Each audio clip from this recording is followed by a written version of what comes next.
Hello ladies and gentlemen, and welcome to round 6 of the MSR Formula Renault League.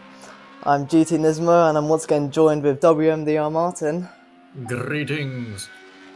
This is going to be a very interesting race today, because it's very non-slipstream today's race, since we're at Monza, probably the biggest and least downforce circuit out of all on the calendar. And we will be seeing probably the highest speeds of anyone this entire season. One thing I do think is going to be scary though is during the course of the race, the start straight is going to be an absolutely terrifying one. So it's these braking zones. As much as this is the quickest track on the calendar, the braking zones are going to be big and heavy, especially going into the first lap where people are going to be absolutely neck and neck close together. You know, we might actually see 3 wide going into this corner in lap 1, but hopefully we won't see any safety cars. I mean, saying that, I do love the safety car that we have got today. Let's see. But we do have some times rolling in, probably more people taking bank laps, as we see got a little glimpse of the safety car there. And we see Matt's currently taking provisional pole, followed 8/10 behind by Eddie, and Xavius clearly on his banker, which is almost 3 seconds behind Eddie. So I think a lot of people now are going to be coming off of their and Roman actually has a penalty. Is that a grid penalty? Possibly, maybe speeding in the... That is a grid penalty. Oh, he's been had. That's not going to be pole for him after that. Yeah, unfortunate for him. That, I mean, I think the only way you can really get a grid penalty from this is from speeding in the pit lane. So unfortunate to see that that the game has given him that, and that he will definitely not be starting on pole for this race. Yeah, he's going to be at a disadvantage into turn 1, so hopefully, I mean, yeah, hopefully we'll be having at least an interesting start of the race, see if he can fight himself past, or if he can just take over the lead in turn 1, as we've seen in many real-life races here as well. Yeah, very much. As we are now also seeing all the times coming in, as Ultimate K sets a 1:30.2, and Xavius as well, getting into the 31s, an entire second behind K's, but still a very much quick time. Yeah, and I can tell you, after having watched all of practice, that time K's had just set as the fastest time we've seen all night. He's I definitely think K's and his teammate Boj are very much bringing the war, as it were. Sadly, Lewis not being able to make any more of the races, and sadly dropping out, I believe, of this season. But his teammate Dudek, definitely one of the quickest drivers also on track, so maybe he can bring it out. Maybe not for the Constructors' Championship anymore, but definitely for the championship in general for himself. Yeah, it's going to be interesting, though, because I don't think he's actually gotten in any practice tonight. I mean, Monza is very much a straight line speed track, but going through, well, especially Ascari, it is very much trying to keep that car on the track, not going wide. Oh, Zashinkira kicking a bit of dirt up going through that corner. Yeah, and he's actually approaching Ascari, so let's see what sort of line he goes for here. Let's see, how quick is he going in? Yeah, absolute braking there. Ascari, I definitely think one of the most complicated out of all the corners on the track, and definitely one where we'll see some crashing, I think. Oh, absolutely. It's a corner that requires some downforce, and since this track is mainly just straights, a lot of people are just running no downforce tonight. Yeah, I mean, I'm definitely going to have to ask a lot of people after the race what downforce they've been running, because I definitely think 0-0. Well, I don't know, but I think 0-0 will still be an option at this point, because most of the time, I think for all these races, we've seen downforce like 17 on the front and 20 on the rear, even on places like Spa, which is, you know, very fast tracks. But I think these cars around this track, I think we're definitely going to be seeing some lower, maybe a bit more sketchy on downforce and less on power and more on power, as their rears will definitely be getting maybe a bit. Oh my god! I thought Boj crashed into a wall. No, he's just heating up his tyres. You can't be scaring me like that. I can tell you a lot of drivers are actually running 0-0 tonight, but I've heard that not everyone is following that approach.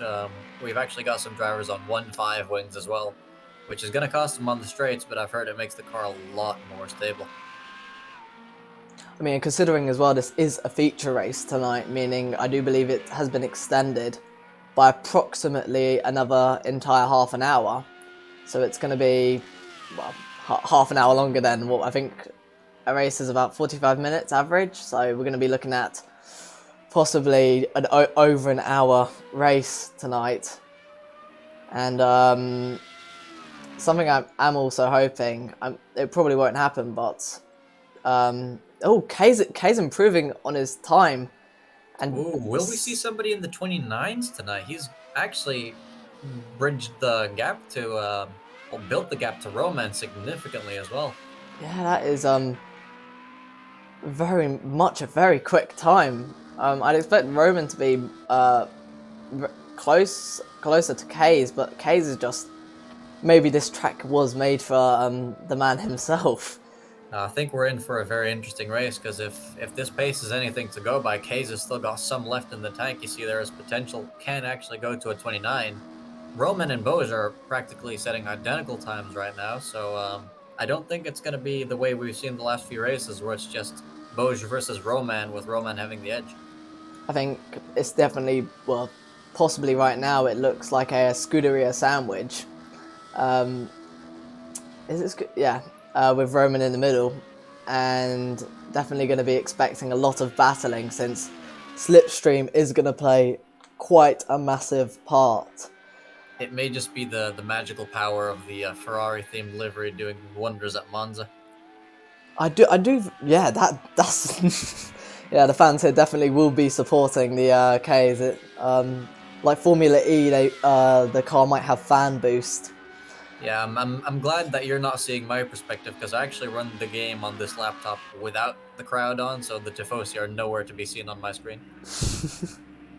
Oh, K's makes it into the 20. You gained an entire tenth and a half through that last section. Yeah, and Roman's improved as well, but he's still a massive 4/10 off, as we see a Jaguar just simply end itself in the background.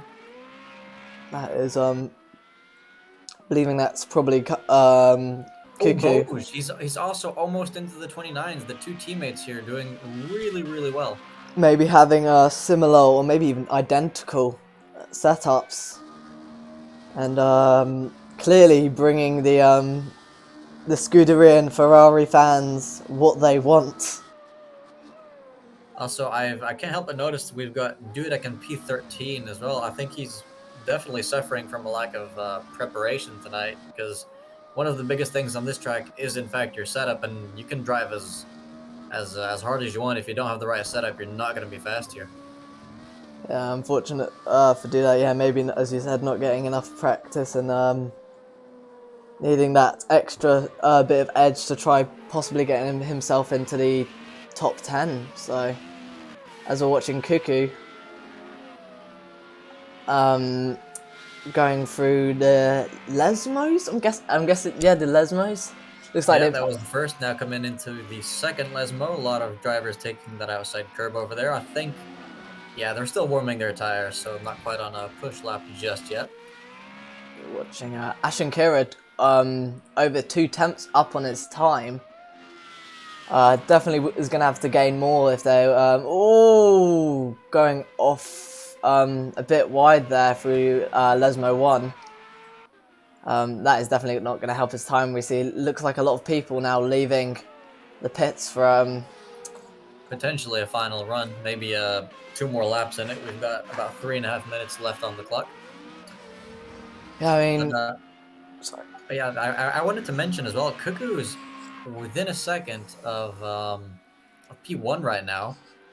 They're definitely closer to the front runners than they are to the midfield tonight. Yeah, maybe this track a lot more maybe suited to other people's driving styles or in general setups.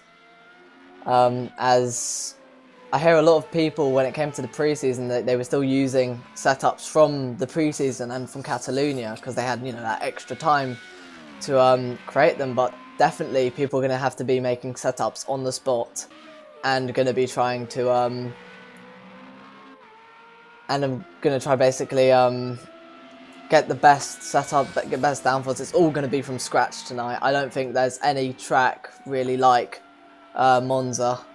Well, I mean, you could build it up from scratch, or as certain drivers have done tonight, just go to time trial, pick the fastest setup, and put in some small adjustments, which is actually what Cuckoo has done on this occasion. But I'd like to shed some light as well on our current P18, Knox. He's a new driver in the league, and he seems to be driving using a keyboard. That's a first. A keyboard. That is And he's actually gained 4 seconds on his PB from practice earlier, so I wonder where he found that time. Wow. This is 4 and they're still getting very much close within the I mean I can't see them on the on the left hand side, but wow, a keyboard driver. And must hand it. Oh, my my voice when he got that a bit of over there, but wow, yeah, you can definitely see the keyboard, and he's gonna have to be so from a previous keyboard player myself, he's gonna have to be so fragile, and he's gonna have to basically be tapping that that either W or forward button. Yeah, and it's interesting because the throttle and brake inputs seem to be relatively nuanced. Like I've heard some people say he might be using a mouse for that, but you can see by the steering inputs that he's definitely using keys for that. Yeah, no, yeah, no doubt about that at all. Yeah, I am watching the yeah, I don't know it would be possible to use a mouse for throttle. That would be I would very much like to see how that would work. But yeah, it's good to see that even though this is the last season of that we will be racing in Project Cars, it's good to see that new players are still joining our league and still happy to participate. As we're watching Dudek as he's 2 tenths up on his time. He's definitely going to have to gain more than that, more than a second, in fact, on the car ahead, which is Eddie. And he's going to have to be pushing all the way. This may potentially be his last lap. So this may be a full push lap for him as it's coming through the last, coming through the last part of the second sector now, coming into the third sector. It looks like this is going to be his final lap. He's only 4 tenths up. He's going to have to hope for a miracle to gain all that time through the last sector.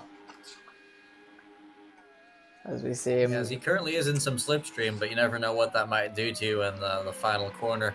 Formerly named Parabolica, I believe the current name is Curva Alboreto or something.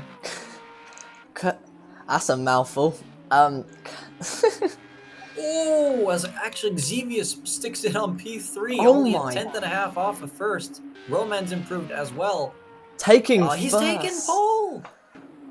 Oh, that is... On the final attempt, but yeah, he is going to be losing that time due to his grid penalty, but yeah, he's on the front row. Wow, what an absolute qualifying. I think, yeah, only Ellie left on the track. She's come through the last corner. Can she improve? No, she cannot. She stays P16. And now watching Exus, who's looks to be on another lap, 2 tenths up. Well, will that put him? We'll find out in a second as Knox finishes their lap as well. Can Knox improve and get anywhere in the top 15? Getting very close at the pit wall. Ooh, perhaps hitting it in frustration there. We see Exus coming across the line. Can he improve? He does, but I don't think it gained him any positions. As we see the grid now as Roman is in first, taking pole. Oh my god, that was quick. Taking pole by 2 tenths, but sadly, as you can see now on the still on the first row of the grid, but sadly, K's in front due to his guessing speeding for in the pit lane, which is very, very unfortunate for him, losing the entire spot, and being in P1 going to this corner is going to be absolutely crucial. Yeah, it is sadly for Roman, but I think the Scuderia will be rejoicing at that, as it also gives Boj a better chance of one-upping Roman into turn 1 and making it a 1-2. Yeah, possibly. Yeah, as I said, the Scuderia sandwich. As yeah, we look back down the grid, Fennec actually beating Mats and once again getting that really good position as we go down the field. Yeah, Cuckoo in 7th. As we also have Ashen Kira, Jedlin, then Eddie.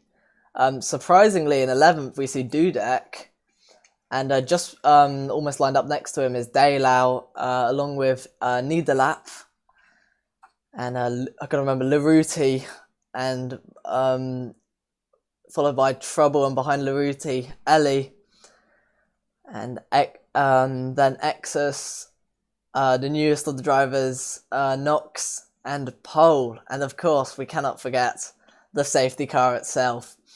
What a beautiful masterpiece this is, and we're so thankful that, well, not thankful due to Eisenchank's injuries, of course, that is why he's driving the safety car, but thankful that he's still able to participate in the race and drive and, well, participate. So as we now see the sinking symbol, and the lights are now coming up, we see 1, we see 2, we see 3, and it's green lights and off we go. Looks like Kay's getting a very good drive and instantly defending off Roman. Roman moves to the right, trying to block off Boj. As we come down into the first corner, I wonder, will we see any incidents? Oh, it looks like Boj has whacked the back of someone, and we see a lot of collisions. I don't know if that's enough for a safety car, as I feel like everyone's getting through.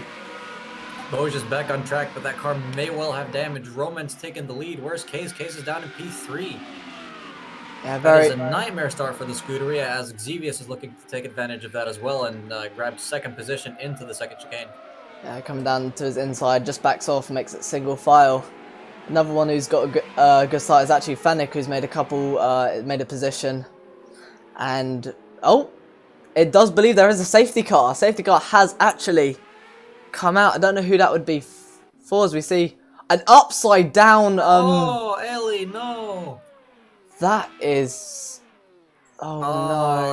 I don't think they've got a button mapped to reset that car. Yeah, it's either they're going to get retired due to insufficient progress. Maybe the safety car can try and push them over. Or no, he's reversing through turn 1 right now. Yeah, trying to well, he can't race up to the grid. That would be very dangerous. Imagine seeing that all of a sudden appear in your back mirrors. Yeah, Eisenchank trying to now drive reverse a bit to possibly catch the grid as they come down the main straight. As we see, looks like in it's a needle lap with a really, really damaged car. It's crabbing all over the place. It's missing a wing. He's going to be driving very slowly to get that car to the pits, as Ellie has retired, unfortunately. Or as the camera almost thinks, ascended. But that is really, really unfortunate. I mean, I was sort of expecting to see a lap 1 incident. I thought we were all in the clear to begin with, but no.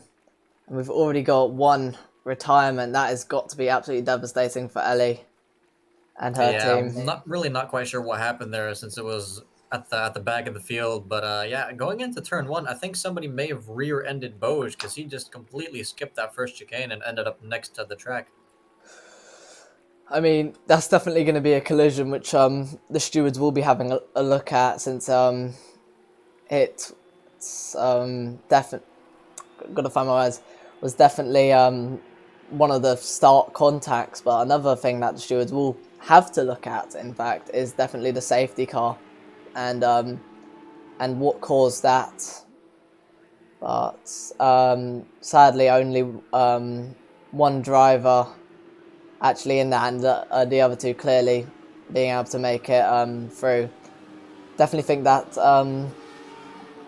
neither lap is gonna be stuck in the pits for a very long time, but hopefully they can. Dudex in, as well as quite a few other cars. We've also got Jedlin pitting, and Eddie Half the Great is in the pits. Oh my, that's a. Maybe this is for strategy, or was it just that big of an incident? I'm seeing at least 2 or 3 cars without a front wing. Yeah, maybe it was a bigger incident than we thought, as we see Dudek leaving the pits. That was a very quick pit stop, actually. Oh, I'm actually being told we go to this so yeah, there were actually two incidents. One being, of course, in the first corner, and the other one going through the is it the second or third corner? Yeah, going through the third corner of, I'm gonna have to try to pronounce this corner, Curve Biasono, and that's definitely two major incidents. Then we saw how easy it is at the beginning to tap someone in the rear and start the domino effect. Luckily, Boge's incident didn't cause too much of damage to anyone. But Yeah, it's mainly damaged his chances for winning this race, because he's lost about half the grid when it comes to positions. I think it was in P12, maybe even 13, 14 earlier, but with all the pit stops that happened, he's managed to gain a few of those back. yeah, very lucky for him. Sadly, yeah, he's lost lost 6 positions. I see need a lap in the pits. That is going to be a very, very long pit stop for him, and we're gonna well, I don't even know if he's going to be able to make it out in time for the safety car, unless the safety car goes round again, which I very much hope. I think he might still be able to make it. Let's hope he's not got any engine damage, because that's usually what takes the longest to fix.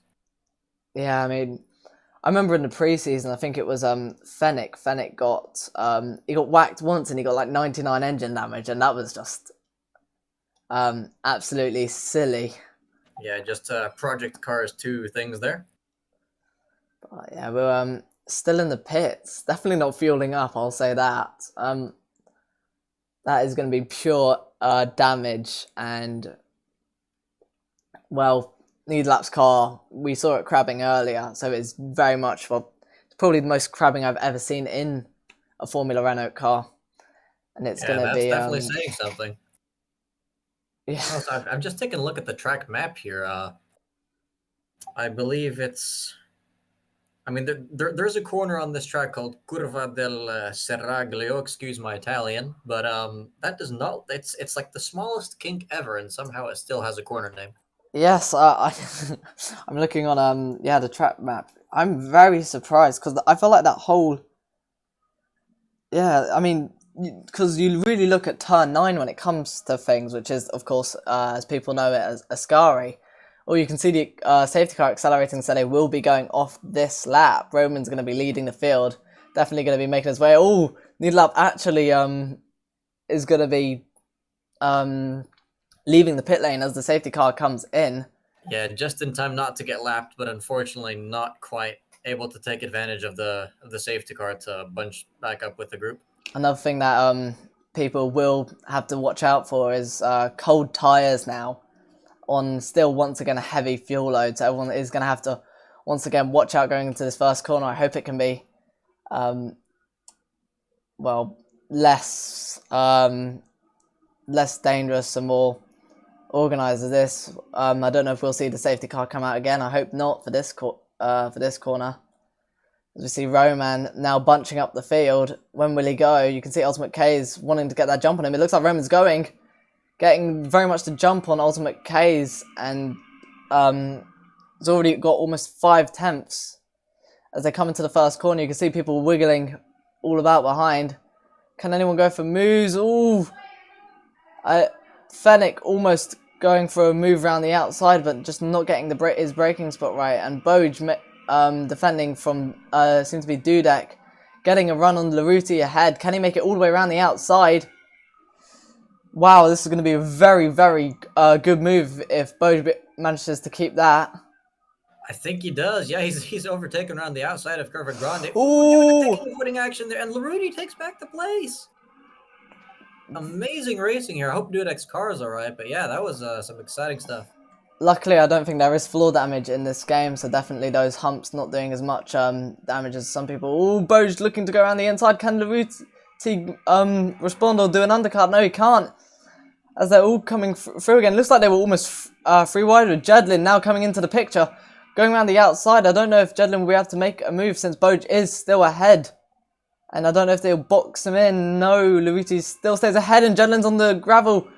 But Laruti's missed his corner as well. Oh, just almost 3 wide in Ascari. Daylau making it up 2 places in that one. That was really, really good dodging and waiting. Somebody died in Ascari. They're out of the race.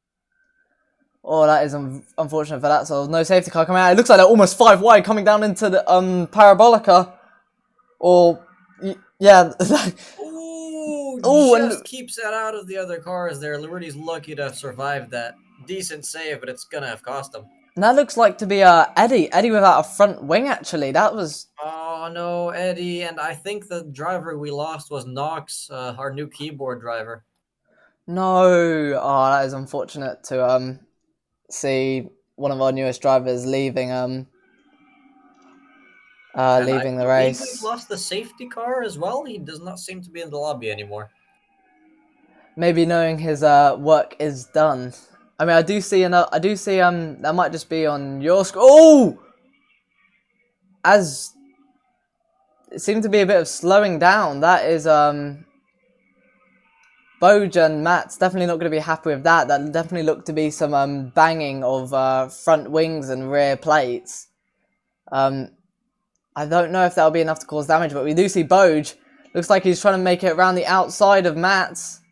Has he accomplished the move going into the corner? No, I think Matt's is definitely going to try to stick it there. Matt's going in for the inside. Does he go deep? Oh, a bit. He does, a little bit. Boj is all off. Can he get the run off the corner? He's definitely going to have the slipstream going through this last sector. Will he look for any sort of dive? It looks like Matt's may have a little less downforce than him as he seems to be getting away just on the main straight. But can Boj gain through these corners? Oh, it doesn't. He's going to have all the slipstream down this straight. I think he'll definitely be going for a lunge in turn 1 if he can manage to stay within the slipstream, because Matt is moving all over the place to try and break it, and it seems to be working too. Yeah, Matt's clearly on maybe a 0-0 wing setup tonight, and definitely going to be trying to break as much distance from Boj as he possibly can. But it looks like there's a fight between Daylau and Dudek. Dudek trying to go for the move around the outside of corner 3. Oh, is both almost banging wheels almost as they come into the fourth and fifth corner. Can they leave each other space? And Dudek manages to get through. Looks like Jedlin might also have a run on Daylau up ahead. Daylau going to be defending and keeping the inside. Can Jedlin undercut or try to gain in any way? No, he can't as he slots behind through the Lesmos. Yeah, that was some clean defending there from Daylau on Jedlin, and definitely gave Dudek enough space as well. So some really, really clean racing we're seeing at this stage of the race. Yeah, very, very much. We've definitely seen some close. Oh, that seems to be the Jaguar. Oh, Cuckoo! Yeah, the Jaguar of Cuckoo. Oh, that's another driver that seemed to be on for a really good result tonight. And that seemed, yeah. Is that that seemed to be some? Was that someone in the? That was Yeah, that is. I don't know if Trouble has. It definitely looks like he might have some damage, since isn't gaining as much as it seems he liked on the on Cuckoo. Yeah, as both of them now pitting. It is not a good day for green cars, unfortunately. No. But yeah, unfortunate. Dalo's been overtaken by Jedlin now, but he might try and get that back if he can stay in the slipstream and look to try and do something under braking into the second chicane. Yeah, I mean Dale's definitely Oh able no, to keep Case an. has dropped back to P5. What happened? Well, we definitely haven't seen him pit, so that it must have been a mistake from somewhere. I have no idea where Oh, it's just going from bad to worse for the Scudery. He was staying within about a little over a second of Roman for most of the race, but I think this might have just released the beast. I think he might be pulling away after this. Yeah, I mean, if K's is or maybe even better on the pace than Roman, he's still gonna have to fight his way all the way through this this traffic and all these cars ahead to gain on Roman basically. Yeah, I mean, I don't like making this comparison, but it does seem like the Scuderia are very much emulating a classic Scuderia race today. Yeah, very Lots unfortunate. and lots of bad luck with no hope for the win left. You very much hate to see it. If there were Red Bull fans watching, they would definitely be smiling. Let's put it that way. That is really, really sad to see, but good for us since we will get maybe a bit more entertainment since we can definitely see K's gaining on Ash and Kira ahead, especially it looks like in the braking zone as well. As Roman's actually lost about 2 seconds in the previous lap, I think. Maybe slightly less, but he's lost some time. Yeah, definitely. Looking at the timing charts on the left, you can definitely see that he has lost, almost a second to Exevius, and will definitely be trying to get that back in the next couple laps. Ooh, as we see both Daylout and Judlin go a bit wide, and Ultimate K's now all on the all over the back of Ash and Kira going a bit wide. Yeah, and Trouble's actually rejoined the race right behind them, one lap down. So I wonder if he'll be able to, I don't know, like maybe get some benefit off of that slipstream for a while. Yeah, I mean, possibly, yeah. Try help him carry along as he gets a bit of a tank slapper going through those corners. That is not going to help his cause in gaining, but definitely looks cool for I think style Larudi points. may have just lost a position to Pole, who is eyeing up another move on Dalo, actually. Pole, the the person who started at the back, so it looks like they've gained the most positions out of everyone through all these incidents, as I do remember them starting P18, I believe. Is it P18 when that was lot?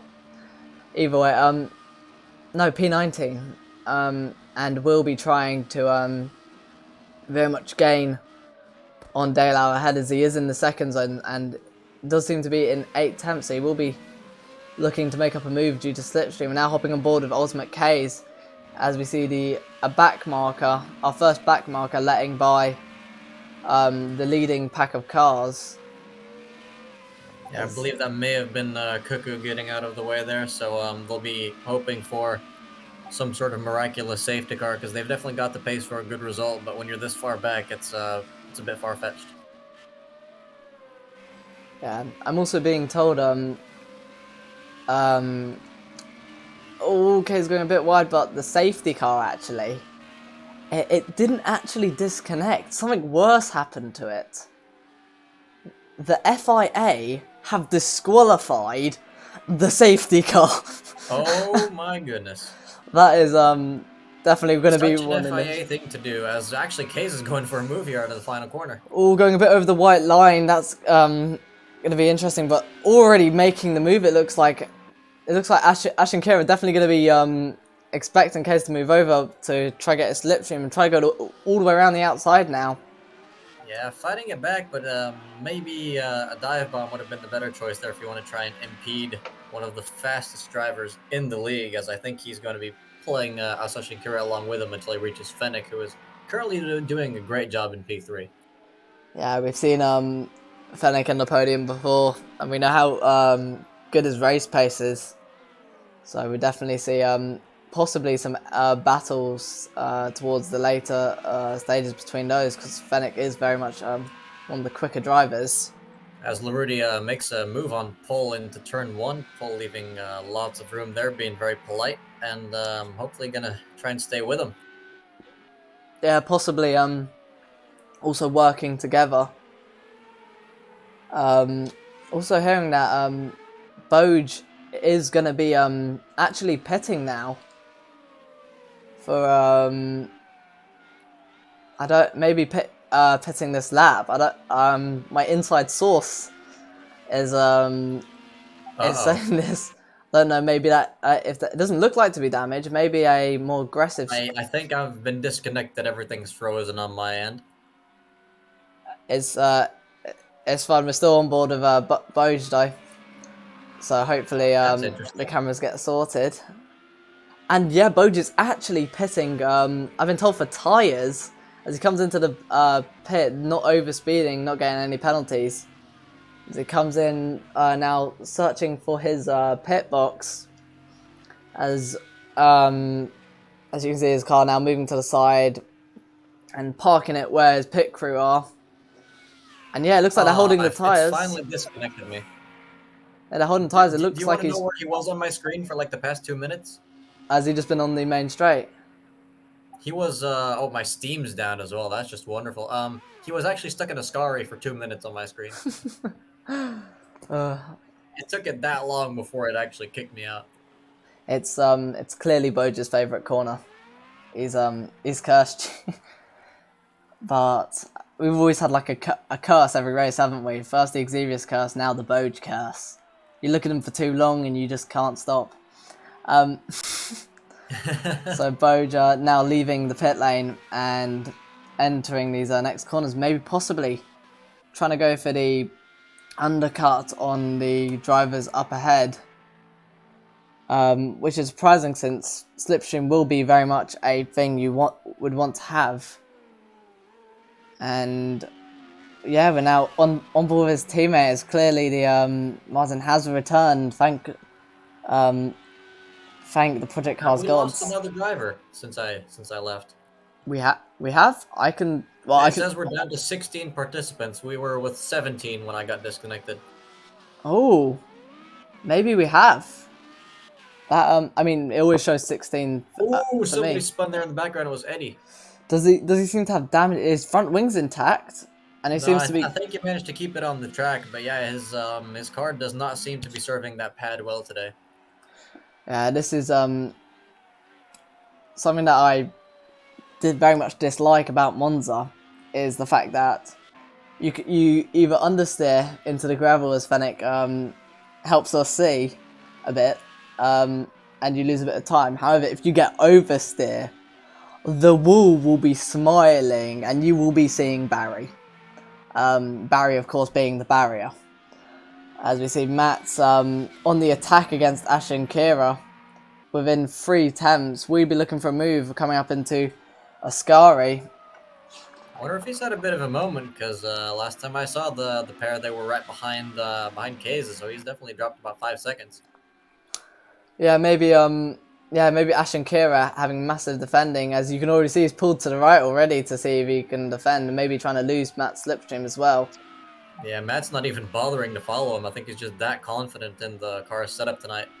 Oh yes, we do see Ash and Kira going wide, and Matt's of course taking advantage of that, taking the K's line of down the inside. Can Ash and Kira respond? They're neck and neck, they're tyre to tyres. Can Ash and Kira hold anything around the outside? He wasn't able to do it for K's, and it doesn't look like he can do it for Matt's either.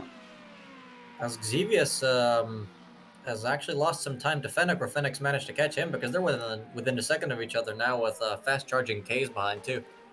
So we might be seeing a battle for a second. Oh, as it looks like Ash and Kira is trying to get the bring the battle back and get Matt. Maybe Matt is relaxed a bit too much. Oh, as he gets a bit on the sausage curb, Ash and Kira has to slow down quite a lot to avoid ramming into the back of Matt's.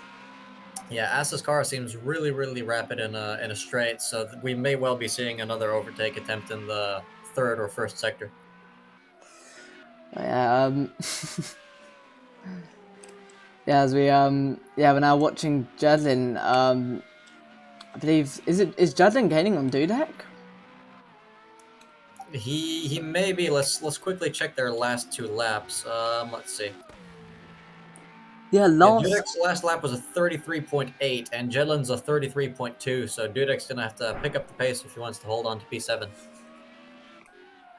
Yeah, very much. He's going to be wanting. Oh my god, Ashton Kira is absolutely. I'm very surprised. Ashton Kira's actually been able to keep all the way behind. I definitely remember him saying something about him practicing very much a lot for this track, it being maybe one of his favourite tracks on the calendar. Will he be looking for a dive bomb? No, he doesn't. As he stays behind, I don't know if he It looks like he's going to try to undercut. Oh, gets a bit of a tank slapper coming out, but he's still all the way behind Matt. And he will be getting all that slipstream come through turn 3, coming to the chicane now. Will he look for a dive bomb at all? Looks like Matt's possibly defending. No, he moves to the right. Ashton Kira moves to the left, maybe a bit of pressure. Just to let Mats know that he is there, and he does get a better exit actually. Off this second chicane, and is still all the way on his gearbox. Wow, you definitely this definitely shows how good of the slipstream is and how well Ashton Kira is staying. As Mats makes a mistake, Matt's definitely going to be defending. Ashton Kira going to be trying to go all the way around the outside, coming to Curve Violet, also known as the turn 9, which is Ascari. Mats goes a bit deep. Can Ashton Kira make a move all the way down the outside? No, he has to slow down to not push Mats off the circuit. Oh my! Side by side through Ascari. Love to see it when they keep it clean like that. Alsa Shankira backing off, but still staying within the slipstream, so definitely more chances to come. Yeah, very much. Ashton Kira is definitely bring, as much as Mats did bring the fight to him, Ashton Kira is bringing the fight to Mats. But now Ashton Kira actually outside the slipstream, and is outside this by an entire second, so will not be getting that much slipstream from Mats ahead. I don't know if that will cause problems for him, or if that will stop him from gaining, but that'll definitely be a lot of pressure off of Matt's back. So watching. Also, I just want to say we've lost another driver as I reconnect again. It seems to be every time I disconnect, somebody dies, so I hope that stops happening. You're killing them. That would be a really sad case if that was actually true as well. Whenever you join, you actually you knock someone off their seat. We're gonna finish this race with 5 drivers. Better watch out. Martin's gonna is coming to steal your seat. It's coming to, you need to commentate on F1. Easily get a drive. Oh, Phoenix within now 5 tenths, so he's gonna be having all that slipstream. Fennec taking very different lines from Xevious into Ascari, so I think they may have gone for some reasonably different setups, or Xevious might just be struggling more with his tires. I mean, yeah, Fennec gaining all the way on the straight, that slipstream helping him a lot. It looks like he's actually getting more tighter and a lot more easier line to follow. Yeah, I feel like Fennec is working his tires less than Xevious is, which should prolong their life, hopefully. Yeah, as we go into the first corner, I mean, I was saying that the strategies have been mentioned. I wasn't able to make any strategy boards, as I was just told today that people might be expecting a free stop, and I know I've said that a lot in previous races, and I know people have done the 1-stops when I've said that it might be a free stop, but I've heard a lot of people saying free stop. Which surprised me very much, especially since this is quite a straight line course. You see Boj trying to make a move on Delau and drag himself through to get that top 10 position. He's going to have all the slipstream coming down. He's definitely going to be trying to look for a move, as he's now moved to the right hand side. Delau not defending too much. And yeah, it looks like almost giving the move to Bode, possibly knowing he is the quicker driver. and it maybe not being worth the fight. Him, especially since they had very much different starting positions. Look like Fennec trying to go around the outside, maybe a bit of contact as well. Fennec's going to have to run all the way around the outside. And, this is some great racing right here. Yeah, no doubt. Xevious looks to be... Wait, this is for P1 as well. Yeah, Roma has just pitted. Yeah, Fennec going actually all the way around the back. Kays is going to be absolutely smiling as he will be back into contention with the top group. Yeah, it was an unbelievable move by Fennec as well. Going around the outside of Parabolic is not something you see every day, and Xevious will be doing his utmost to at least still keep Kays behind him, because it's quite a gap to the cars behind. So if he loses touch with this group, that may be his chances of a podium gun.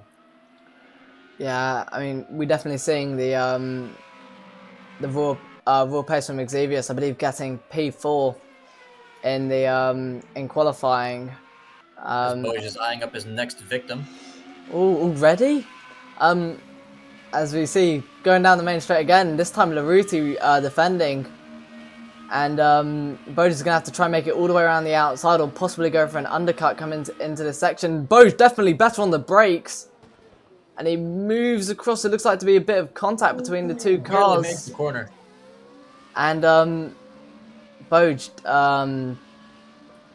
absolutely no, just... Kays has lost it again. He's down in P4. Oh, that is really Matt's being able to overtake him. And he was just gaining on that the two front people, as we see Xevious actually pitting now. 1.7 liters. And Fennec now all alone in first place on the track. And he's going to be absolutely... He's still going to be going for quite a few more laps with about 20 plus liters still in the car. Let's go ahead and take a look at people's fuel loads, because we have not paid much attention to that so far.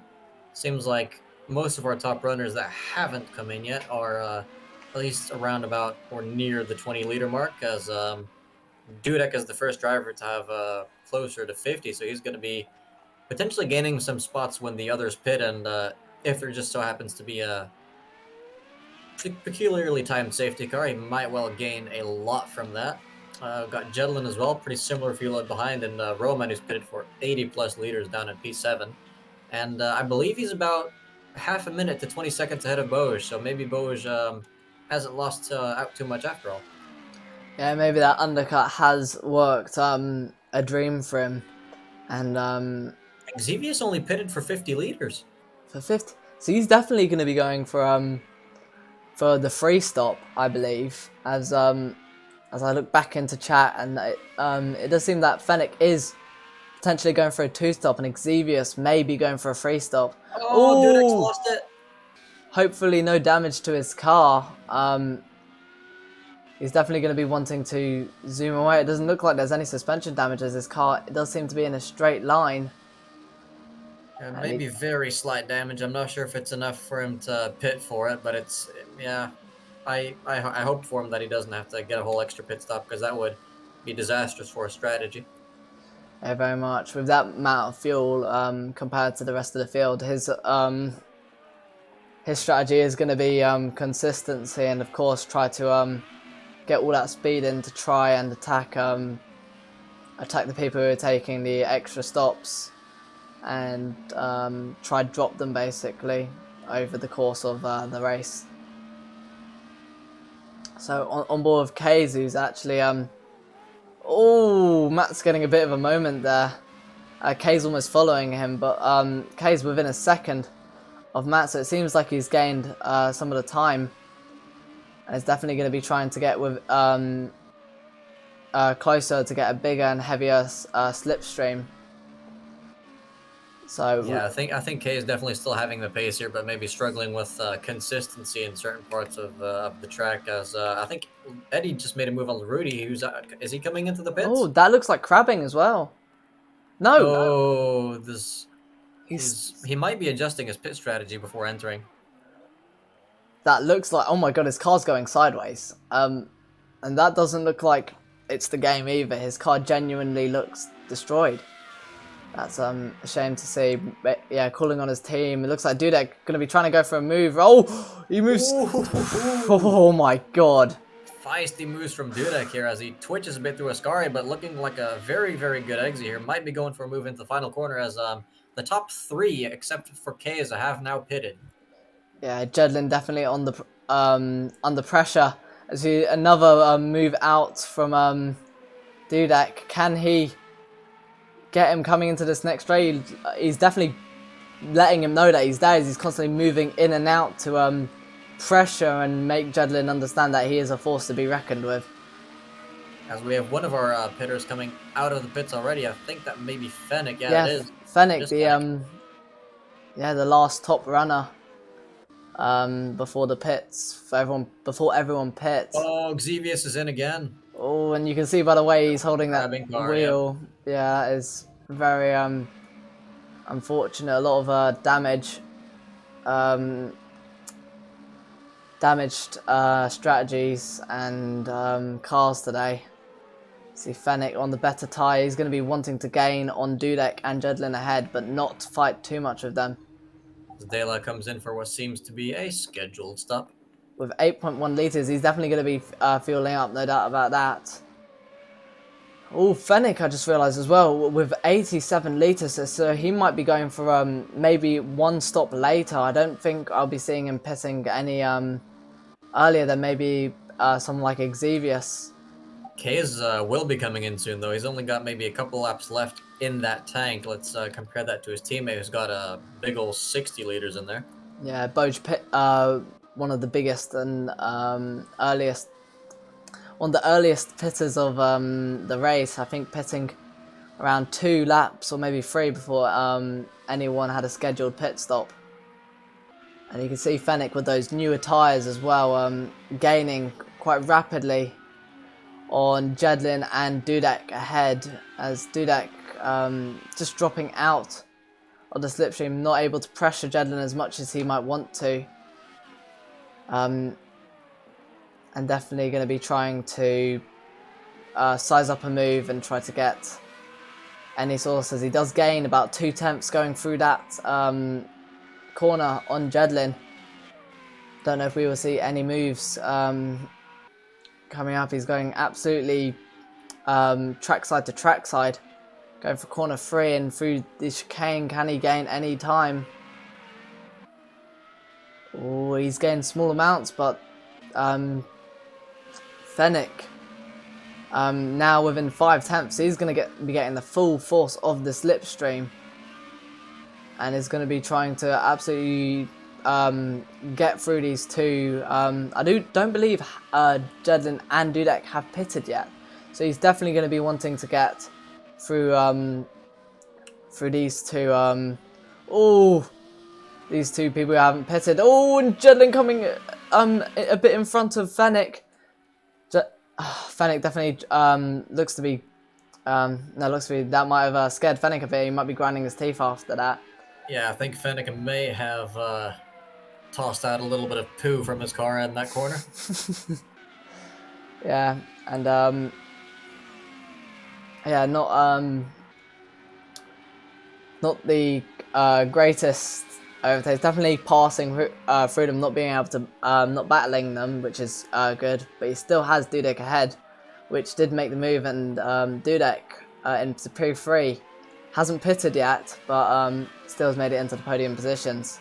I believe Dudek may have been one of the cars that that pitted on the first lap, but I may be mistaken. But what is interesting though is that we've got these cars here that have definitely not been to the pits as frequently as some of the others. Like Dudek, you got Jedlin up in the front. If the front runners keep on making mistakes like we've seen so far, then these guys may be on for a good result still. Yeah, very, very much, of course, because if you're able to be consistent, not get any damage. Eddie coming in with just 1 liter. As well as that, I do believe Kays will also be pitting this lap, as he won't have that. Yeah, 2 liters on Kays. Thank you, Eisenchank, for letting me know. And will definitely be not for damage, but definitely fueling up. On the first thing, also being told that Bode throughout the first entire stint was actually running with 10 front damage and still able to make moves on maybe the back half of the grid, which, yeah, that's amazing pace by him. Yeah, that is some dedication right there. Hats off to him, and we hope that he can make up some more places now that that damage has presumably been taken care of. Fennec now overtaking K's, so that seems to be a Net P2 for Fennec as it stands. yeah, yeah, exactly. But something that will be annoying Fennec ever so slightly is see K's coming just out next to. I thought we were going to have a Lewis Hamilton and Max Verstappen situation there. But K's on more fresh tyres, maybe a bit cold, but it seems to be that he's going to try and make it all the way around the outside. Doesn't seem the move is there. It looks like Mats might go all the way down to the left-hand side to defend. But he then moves to the right hand. Will we see any dive from K's? No. K's decides to stay behind. But someone I do think we might be seeing a dive from will be Fennec on Dudek, since they are on complete different strategies right now. And Dudek, of course, being on very much slower and worn-out tyres from all the way from lap 1. Dudek defending quite a lot, though, going into Ascari, maintaining that position. He'll be trying to get a good exit as well to not lose that going into the final corner. Yeah, look, yeah. Once again, moving over to the right. I don't know if Fennec can respond or anything. Yeah, then moving back to the racing line to try and keep Fennec out of his slipstream. Yeah, once again, taking the inside straight away. Fennec's gonna have the slipstream though all the way around. He's 3/10 within. Can he size up a move? It doesn't look like Fennec that has the least slipstream than most cars. He hasn't gaining as much, so you do like once again defending. But this might still be good since they aren't actually really battling, as we see that absolute gorgeous rear wing of Dudek. Oh, it looks like Fennec's trying to go around the. We haven't seen him move down the inside through the through this turn 3, but that will mean that. Yeah, Dudek's moved over to the side because he wants to keep that inside line for the second chicane, and it seems to have worked actually since he has the higher top speed. But he has gone in a little bit deep, which gives Fennec another sniff at that position. Oh, Dudek moved to the right to try and squeeze Fennec, but Fennec keeps his foot in, and they're absolutely neck and neck, side by side, and Fennec gets ahead going through the first Lesmo. That was a beautiful move by Fennec there. Definitely earning that P2 spot as it stands, and Dudek as well, giving him plenty of space to do some clean racing. As we go back down to Keizu, who seems to have dropped off a little bit from Mats there. Yeah, maybe possibly having another one of his spins, or maybe I mean, you can see by his fuel load, wanting to keep his tyres intact. Matt's, of course, having, yeah, as we see, a little less fuel since he did pit earlier. And will be trying to maybe go on the same strategy as K's. It looks like Troubled, is that Trouble? Yeah, Trouble. Yeah, that's Trouble seemingly gaining on Boj, if I'm not mistaken. Trouble isn't a back marker. Is Trouble a back marker? Trouble is in P13. So, yeah, Trouble a back marker. Definitely using Boj, a front runner, to help drag him across and possibly move up towards the front as well. That Boj is gaining on Ashen Kira, as he is with it in a second. He's making another visit to the pits, and I don't know, it's still got a lot of fuel in that tank. Looks to be tires. Tires are going on. I'll tell you what else is going on, this battle. Yeah, Boj, wow, massively through that corner, gaining massively, and is very much in the 3/10 zone. He also going a bit wide. Boj moving to the right and trying to opt on that. Oh, and there's contact. Boj, getting the inside and then moving to the right. Has Boj got? It looks like Boj has damage. Yeah, that is awful for Boj's race. I think he was going for a move down the inside there, and Asa Shinkira just did not leave the space. So I think we'll be seeing a steward's inquiry on that one, unfortunately, as we've lost yet another driver, and I think it was Needlelap who I spotted with a penalty just seconds before he disconnected. Unfortunate for him, yeah, possibly. going speeding into the pit lane and retiring the car in there. So now As watching. we're left with just 14 cars just before the halfway point of this elongated race, so there's still plenty of racing to go for tonight. Yeah, tonight's session definitely the longer of them, and so far possibly one of the more interesting of the races, and so far has not failed to show entertainment. Oh, as Boj has actually stayed out, he's gonna, with whatever damage he has, he's going to keep racing. Yeah, maybe knowing that if he pits earlier, he will be on a completely different strategy. Yeah, it's going to be a very painful stint for Boj, who still has a good 40 liters left in the tank, and as you can see by that tank slapper, it may well be affecting his handling. Once again, my inside sources told me that actually that was on Boj's side. That was netcode, so actually Boj not having damage. So Boj is... Wow, that's some good news for Boj. Very unfortunate news for Ash and Kira though, because he will the collision definitely going to be affecting him. But luckily I think Boj definitely then was waiting up knowing that netcode had killed their potential of fight.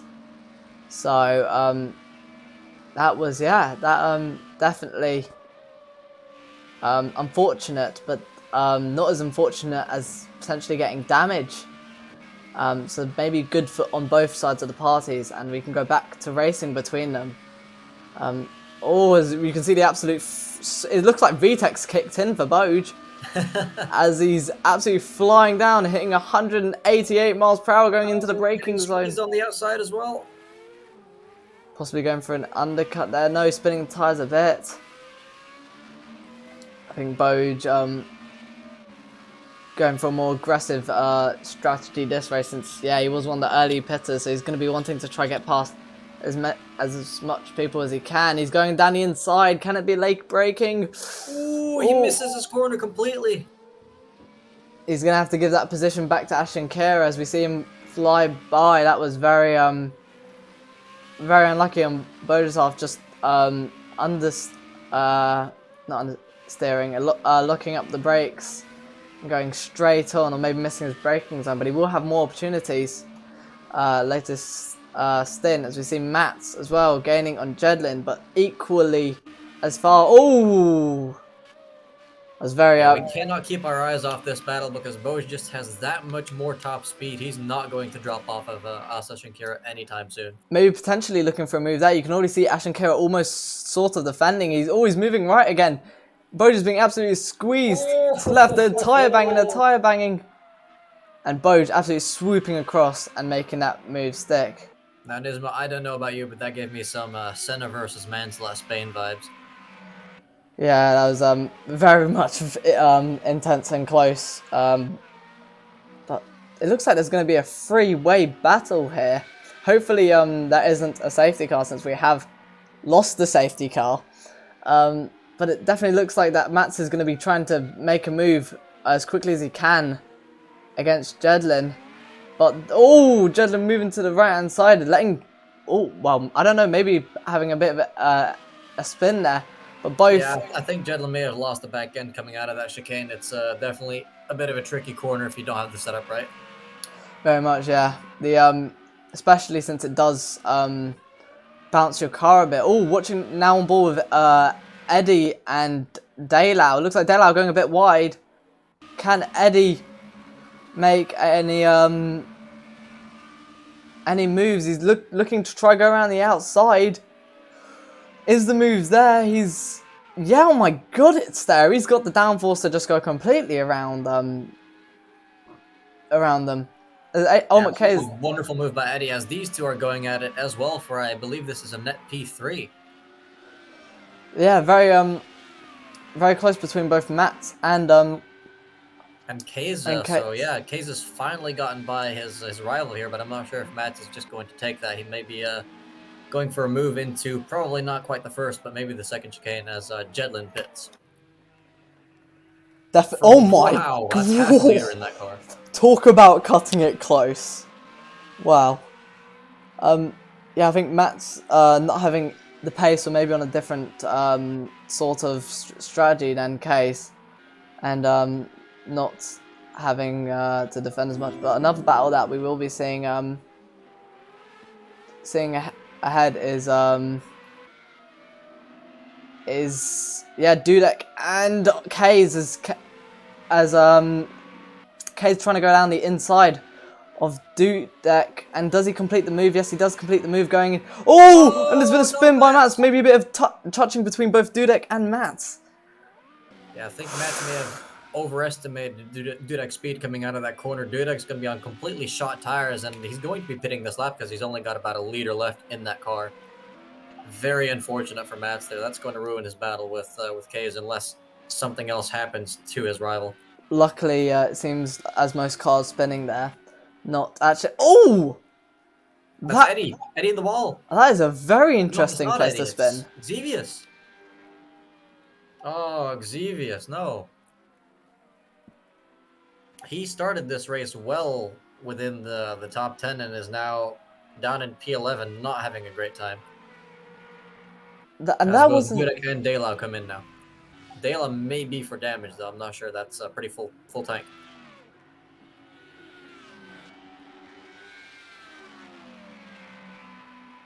Yeah, definitely seeing some very close battling.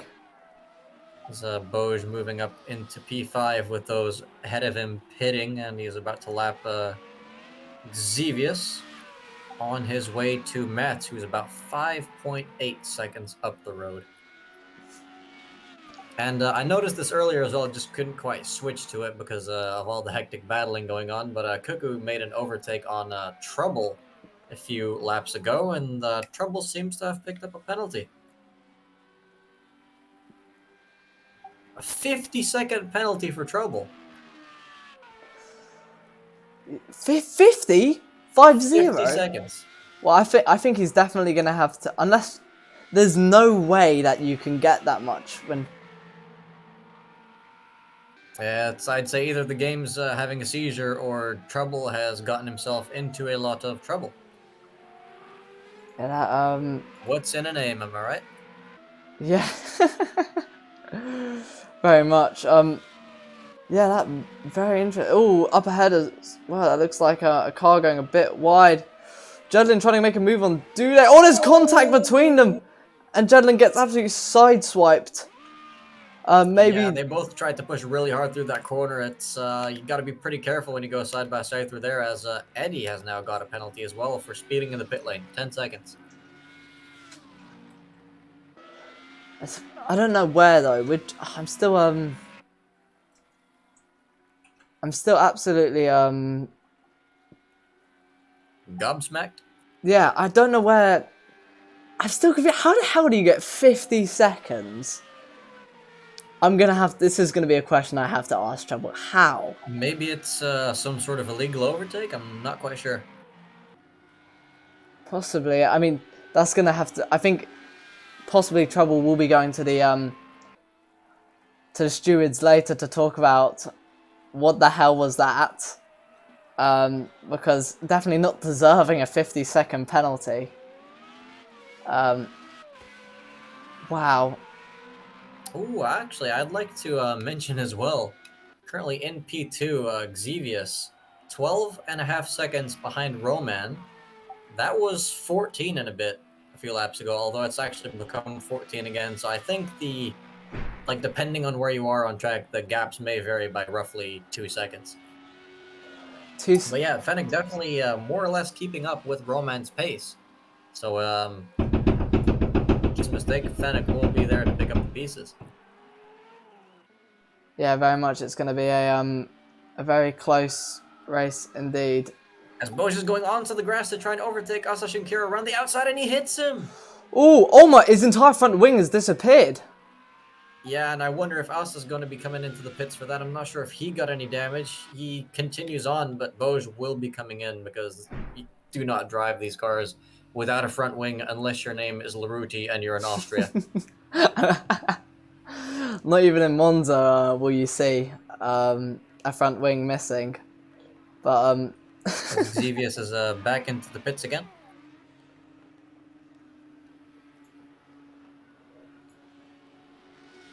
yeah, as we see, yeah, the Xevious, he's had such a unfortunate race today. Probably the most unfortunate out of all of. Excluding the cars that have disconnected, of course. Of course, yeah, yeah. Once again, yeah. Sorry for those. Yes, Nismo, you are personally responsible. Okay, It this totally wasn't me disconnecting and accidentally kicking everyone out. this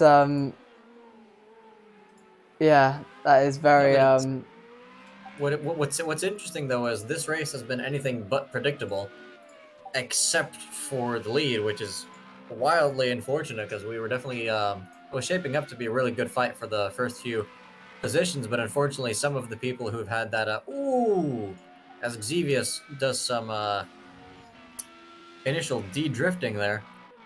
Yeah, I mean, the guys that we expected to be fighting for the top positions, they're some of the guys who've had the most stuff happen to them, which has put them in the mix for the midfield. But it's left P1 wide open.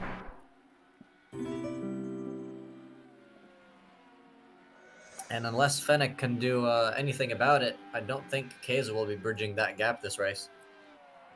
yeah. Kay's definitely it's been a very unfortunate for him. Definitely starting on pole and trying to well recover all the way up to the top positions, but yeah, very unfortunate because I think he did have an accident at the start, didn't he? If I recall. Yeah, I think so as well. We had we had half the grid coming into the pits on that first lap, so even more people than we saw get hit definitely got hit by some form of vehicular violence. I mean, where else but here? Exactly. I mean, this is Monza. It's probably the most infamous open lobby track. But yeah, definitely. Currently, no battles on circuit. So I guess that gives us a good time to check out everyone's fastest laps. Yeah, let's Ooh, it's actually quite competitive. We see Roman, I think he's currently got the fastest with a 31.3, but Fennec is not too far with a 31.5. Keza right in between with a point 0.4. Matt's also within the 31s, and then Boj as well, just a tenth faster. Xevious, the other driver in the 31s, and the rest seems to be in either 32 or up to 34. something that I feel we will be seeing towards maybe the latter stages. If you're looking at between P5 and P6, you can definitely see that both fastest lap and last lap, Dudek has been quicker than Ash and Kira. And what is the gap currently between these two drivers? It is about, I'd say 17 seconds. 17 Yeah, 16 seconds. So uh, if Dudek is able to keep up this pace and gain about a second per lap, he might be able to snatch P5 as he sets a personal best Sector 1. for maybe Dudek, that was Dudek, right? Yes, Dudek slowly catching up to Asashin Kira. I mean, we still have almost, it looks like 20 laps left. And definitely going to be trying to push up and get to those, that fifth position at least. As we see Xevious, he might have been dragged all the way back down, but he's going to be hunting, it looks like, Daylau as he's 5 seconds out, but he's definitely looks like he might be on pace to be doing something towards the latter stages.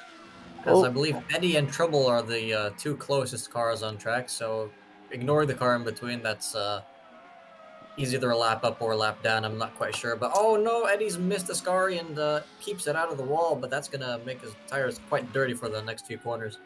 Yeah, the car ahead being actually Fennec, which is the guy he should be battling ahead, which is Treble, his teammate. Fennec being P2 actually, so definitely a front runner trying to get through traffic. Larudi's leaving the pits with about 20 odd laps to go and 106 liters in the tank. I think they may have the fullest car as things stand. So we might be actually seeing right now some maybe no more pit stops. Looking at everyone's fuel, yeah, everyone does have a lot of fuel. Even Dudek, it looks like everyone except for Ash and Kira. Asa's gonna be a pit stop down, so that might be P5 sealed for Dudek already if he doesn't make any mistakes. Yeah, maybe Jedlin as well will be getting in some of that action. And possibly, I mean, we've seen the pace of Boj, so possibly he will also be trying to get up into those top areas. And interestingly enough, it seems like all the top drivers have to make at least one more stop, and Roman has once again lost some time to Fennec. Fennec is chipping away at this gap. Yeah, I think we'll definitely be seeing a early pit stop from Roman. Maybe Fennec trying to go for an overcut on him. He's still 10 seconds down, which is still massive, but definitely not as far as some people might have thought Roman would have got. As we see Laruti, I believe, spun around. Luckily in a safe spot, and luckily not as blind as real life, as we won't be having any Sebastian Vettel moments. Yeah, Laruti does thankfully not return to the track like an idiot. As yes, Roman is in the pits, coming in with about 14 liters left in the tank. So Fennec now taking first place, maybe not net P1, but definitely the first of first of the front runners. And I do wonder though, depending on where depending on Roman comes out, I think that is where Fennec will come out just 10 seconds down though.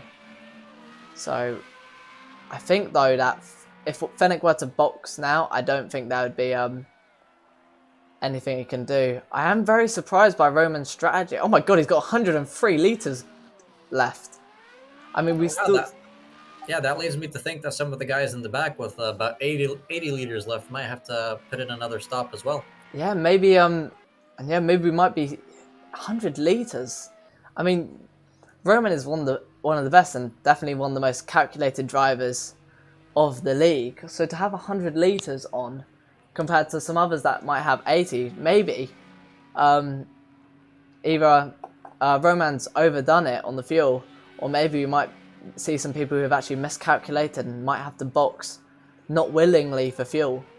As Asashi Kira came in for, I assume, would be their final stop. He's put in about 70 liters in the car. Now let's go take a look at some of the guys who put in over 80 earlier. Bosch still has over 80. Dela was running quite low, as is Xevious, despite his numerous pit stops. Yeah, the guys in the back, as Eddie is actually pitting, For the fuel guys in as the well. back do seem to be running low on fuel, except for Laruti, who's still quite close to those triple digits. Yeah, we'll definitely be trying to see if we can have any more battles, but we are seeing Xevious gaining rapidly on Daylau. I hope that they can have some side-by-side action, because it has been very, very boring these last previous laps. But coming into well, now going into Ascari, because this right-hand part is actually the Ascari. Oh. Xevious having a better run, it seems. He's going to be trying to get in his slipstream, and he's got the slipstream. VTEC kicking in, just like Boja's car. Can he make it down the inside? Does Daylau give him the space? Oh, and you can just see Xevious' car just absolutely whiz by. I don't think Daylau may be having either the straight line or the downforce to respond to Xevious, as actually Xevious' car maybe I was going to say getting away on the straight, but Daylau actually equaling Xavius down the straight. So Xavius, of course, having a little bit less downforce than De La. Yeah, I think that was a strategic move there by De La, trying not to lose too much time against Xavius, who he knows is faster in these current conditions, and just trying to get as much profit as possible from that slipstream as Fennec comes into the pits and runs over several innocent civilians. No! I do wonder where Fennec will come out. He's going to be definitely putting a hefty amount of fuel in, 76 litres to be precise, 0.1 to be extra precise. Being stuck in the pit lane a bit, that was very weird. You saw his car jolt forward, but maybe stalling. Coming out of that pit box, you see Roman, the guy who was 10 seconds ahead of him, who is now... Yeah, Roman did actually lose a bit of time on his lap out of the pits, so let's see if that gap is still 10 seconds or if it's decreased a tiny bit, despite Fennec's interesting exit out of that pit box. But the current gap between the two is it's like 11 seconds. So yeah, Fennec lost out in the pits there. Yeah, very, very unfortunate for Fennec. I mean, looking at the timings back in, it's gone back to 10 seconds, so maybe not losing as much time as one might have predicted. Well, keep in mind it does fluctuate about 2 seconds depending on where you are on track. But if you look at Roman's lap time, he's been catching Mats, who had a pretty horrid previous lap, but he's lost about 9/10 of a second to K's, who is just pulling away, still setting those 31s with, I believe, yeah, he's only on 16 liters, so it makes sense that Roman's slower. Yeah, Roman potentially... Wait, did De La just exit the pits with 12 liters? Yeah. I think that may have been his pit crew just not following the strategy. That is massively unfortunate as Mats comes into the pits for his scheduled stop. Let's see if they actually give him some fuel. Next time De La pits, he's definitely going to be jumping out that car and punching the team principal in the face. But very unfortunate for him, as he will, I think, be losing this position therefore to Trouble, which actually does have to make another pit stop as well, so maybe it won't be too bad, but will definitely be... Oh yeah, Trouble going a bit wide there, but this will at this point for De La be a recovery mission to get back to the pits. As we see yet another driver fall victim to penalties, Mats has a 10-second penalty. That is very, very unlucky for Mats himself.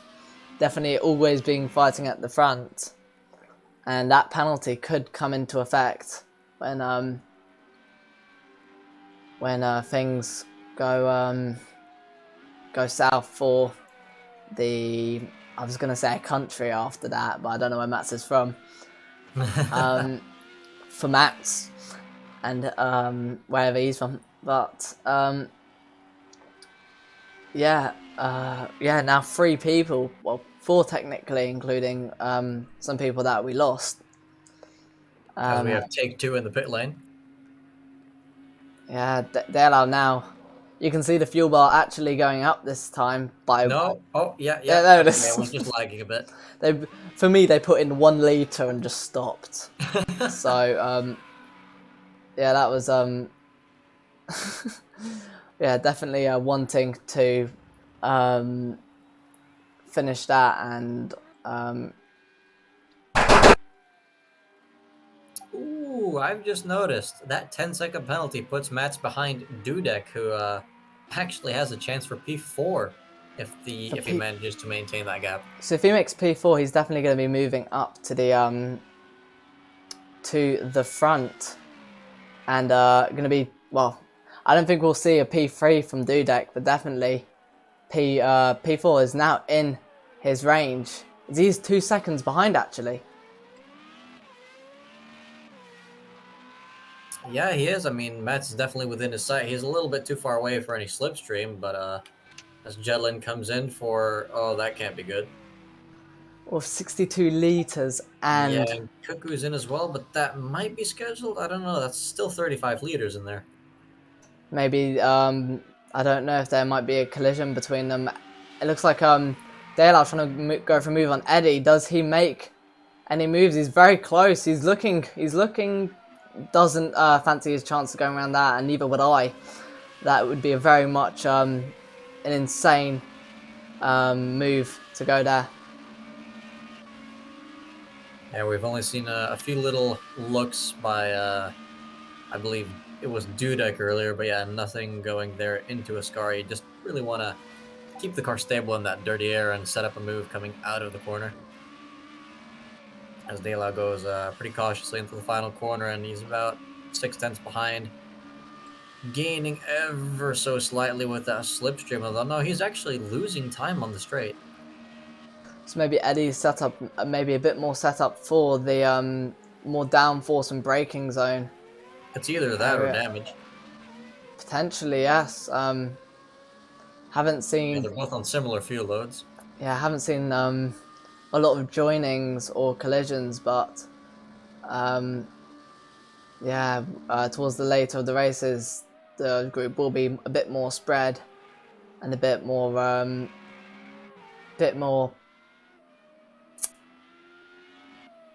what's the word for it? A bit less aggressive, as it were. Yeah. Because as Lewis Hamilton once said, it's not a sprint, it's a marathon. Especially since this is not just as longer than all the other races we've had except for Spa. Nismo, do you want to know something interesting? Let's hear. Fennec is once again catching Roman. Fennec that gap is down to 8 seconds. Oh. Roman may be losing about half a second a lap and a full second a lap to Kays, who was setting a 31.3 on the previous lap. Is that the current fastest lap of the race? Yes. Well, very close. As Kays... Well, it is. A 31.2 is actually his personal best, which puts him in the prime position for that fastest lap. Kays has rediscovered his mojo. I don't think so. You might want to check on Kays right now on the track because I've been told some absolute devastating news from the safety car himself.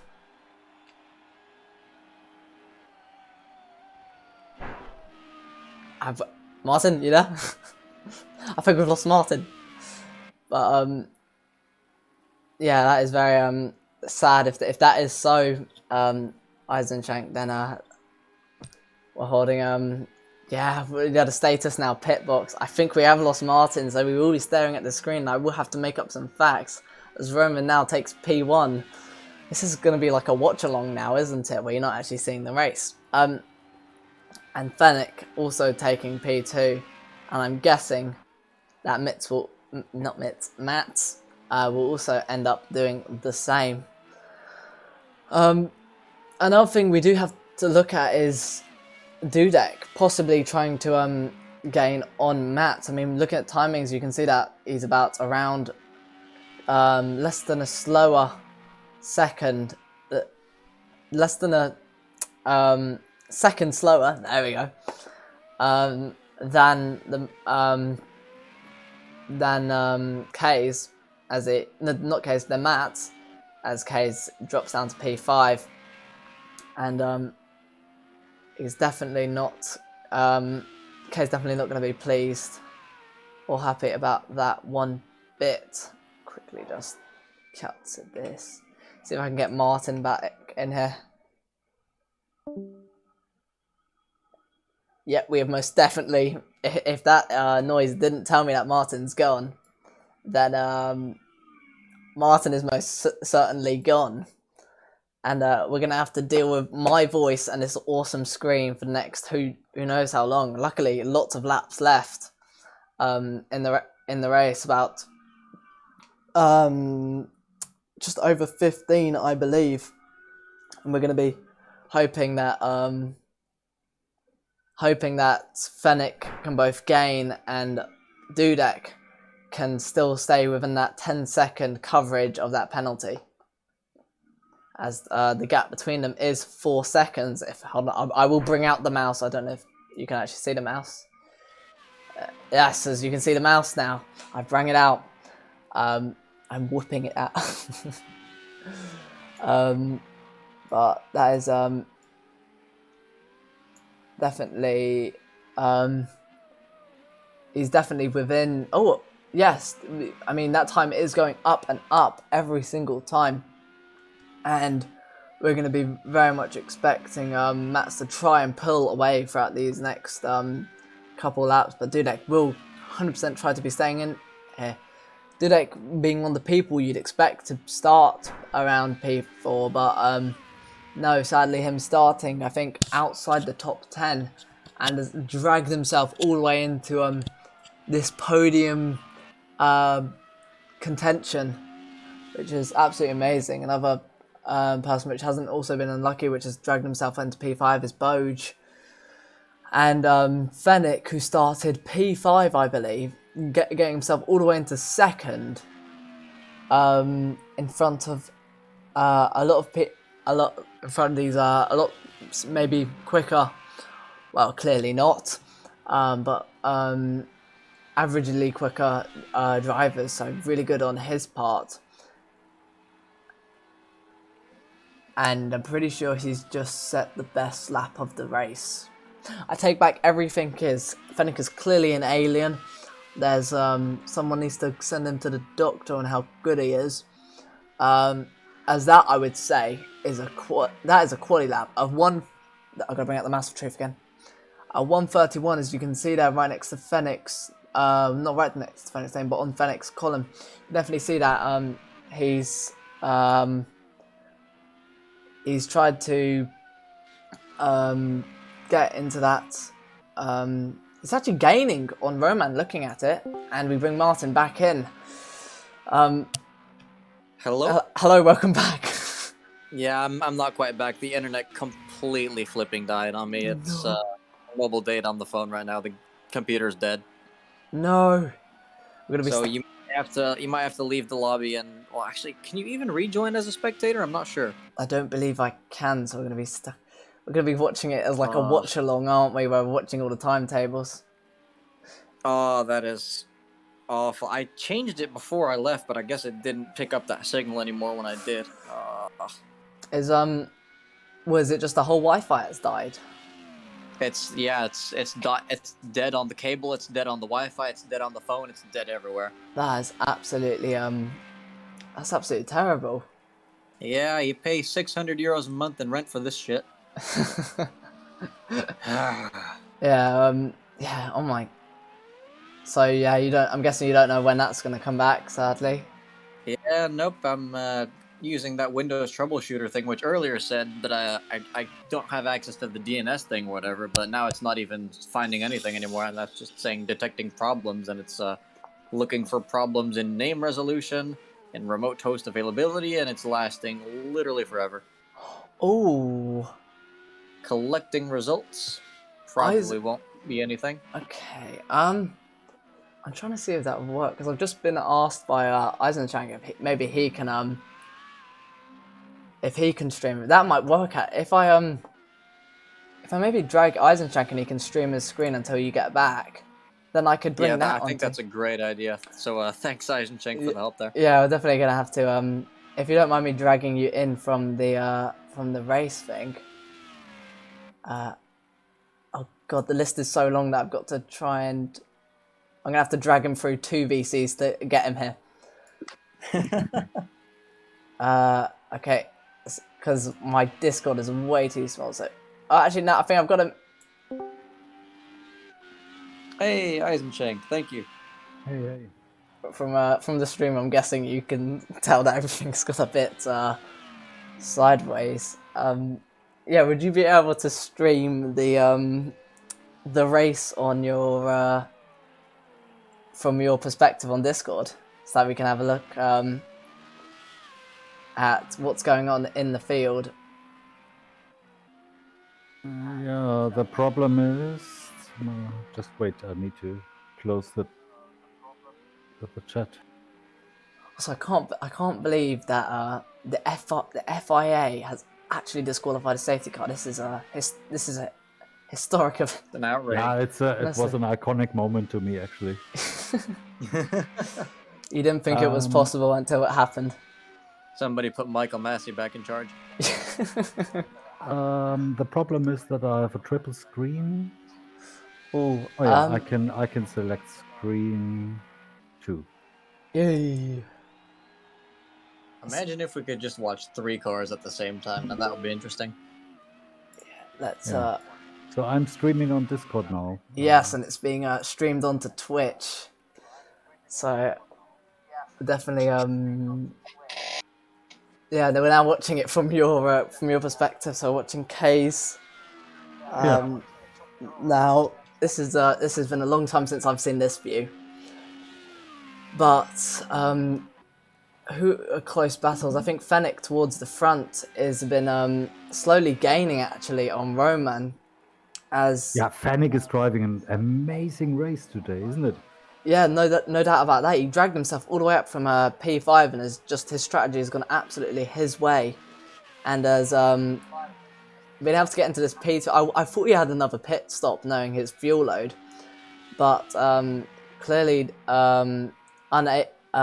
clearly he doesn't, because we are heading to, I believe, the last 8 laps, and we are going to be seeing some some very close moves. I think Trouble maybe getting a bit close to, is that either Dale out or it's Eddie in front, isn't it? Yeah, Eddie in front. So he's going to be absolutely trying to march his way past to try get that P11 and try to yeah, push himself to get those points for his team. I mean, his teammate definitely getting the points, but this late in the game, it is going to be every point is going to be needed. So Eddie will, well, maybe if we see a battle closer towards the end, we will be see Eddie hopefully defending like an absolute beast, and see some very close fighting there. Hopefully, today's race actually starting very, very eventfully. Starting basically with a safety car coming straight out of corner 1, and out very much it dying down. You can see how much Trouble's actually gaining coming down the straight. The slipstream playing an absolute effect. Who's the car in front of him?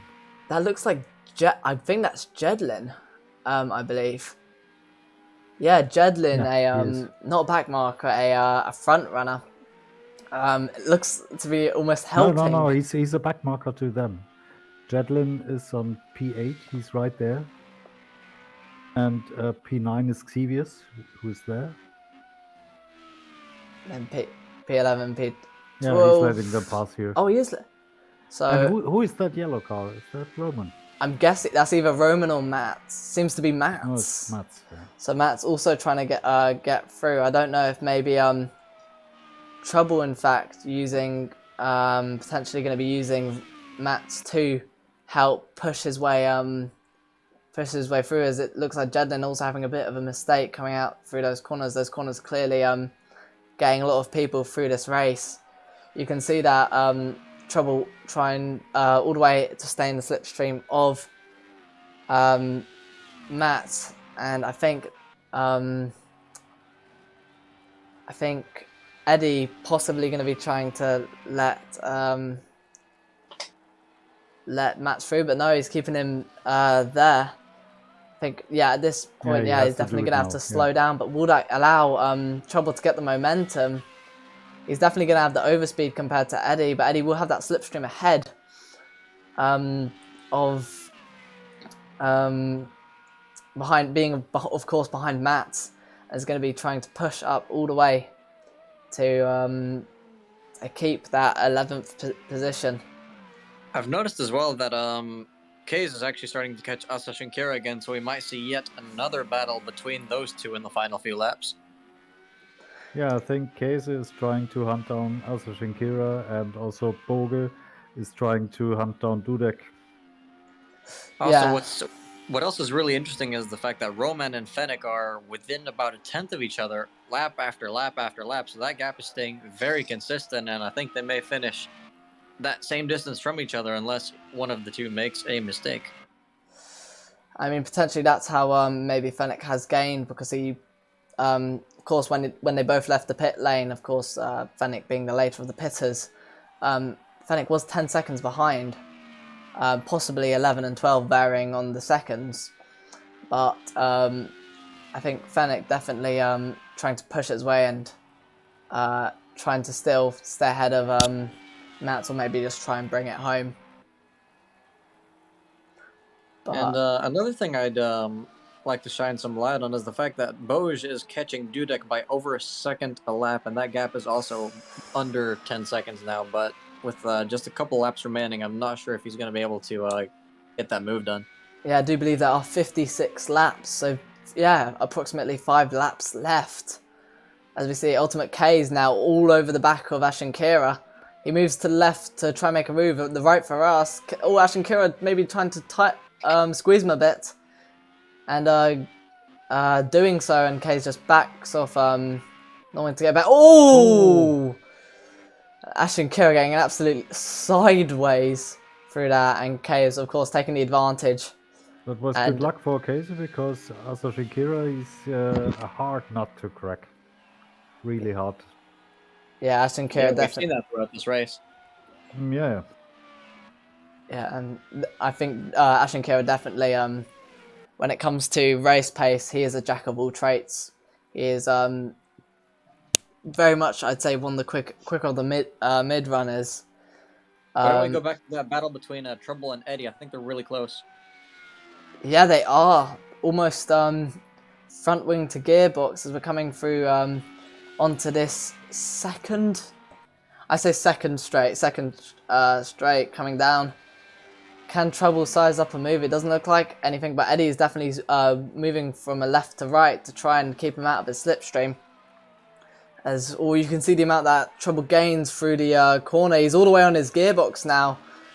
He's 100% going to be trying a sizing up. wonderful line through Ascari there. That's setting him up greatly for this straight. Oh, saying that, it does look like he got a bit of a tank stuff, maybe touching a bit too much of that curb. And But I think it's put him at just the right distance to not suffer too much from the dirty air and the parabolica, so maybe a move into the first or second chicane. yeah, it looks like these two will be going to it all the way to the end of the line. There's 4 laps left as they cross the line, and it is going to come down to a nail-biting edge. I've just realised, why is it called nail-biting edge? But yeah, they're definitely very close. I think Trouble definitely quicker of the two during the second sector, as that looks like a way he's gaining all of his time, and maybe not having that straight line speed to match Eddie ahead, and Eddie just being able to defend through this little complicated little sector as we come through the Lismos now, and it looks like Eddie actually trying, almost potentially dropping Trouble a bit. Maybe Trouble using his tyres, or maybe they're a bit shot from trying to make that move coming out of Ascari. Nismo, are my ears not working, or did you just say they came out the Nismos? It was the Lesmos. It was your ears. But you know what? I'm happy if everyone were to sign this petition to rename them, as we see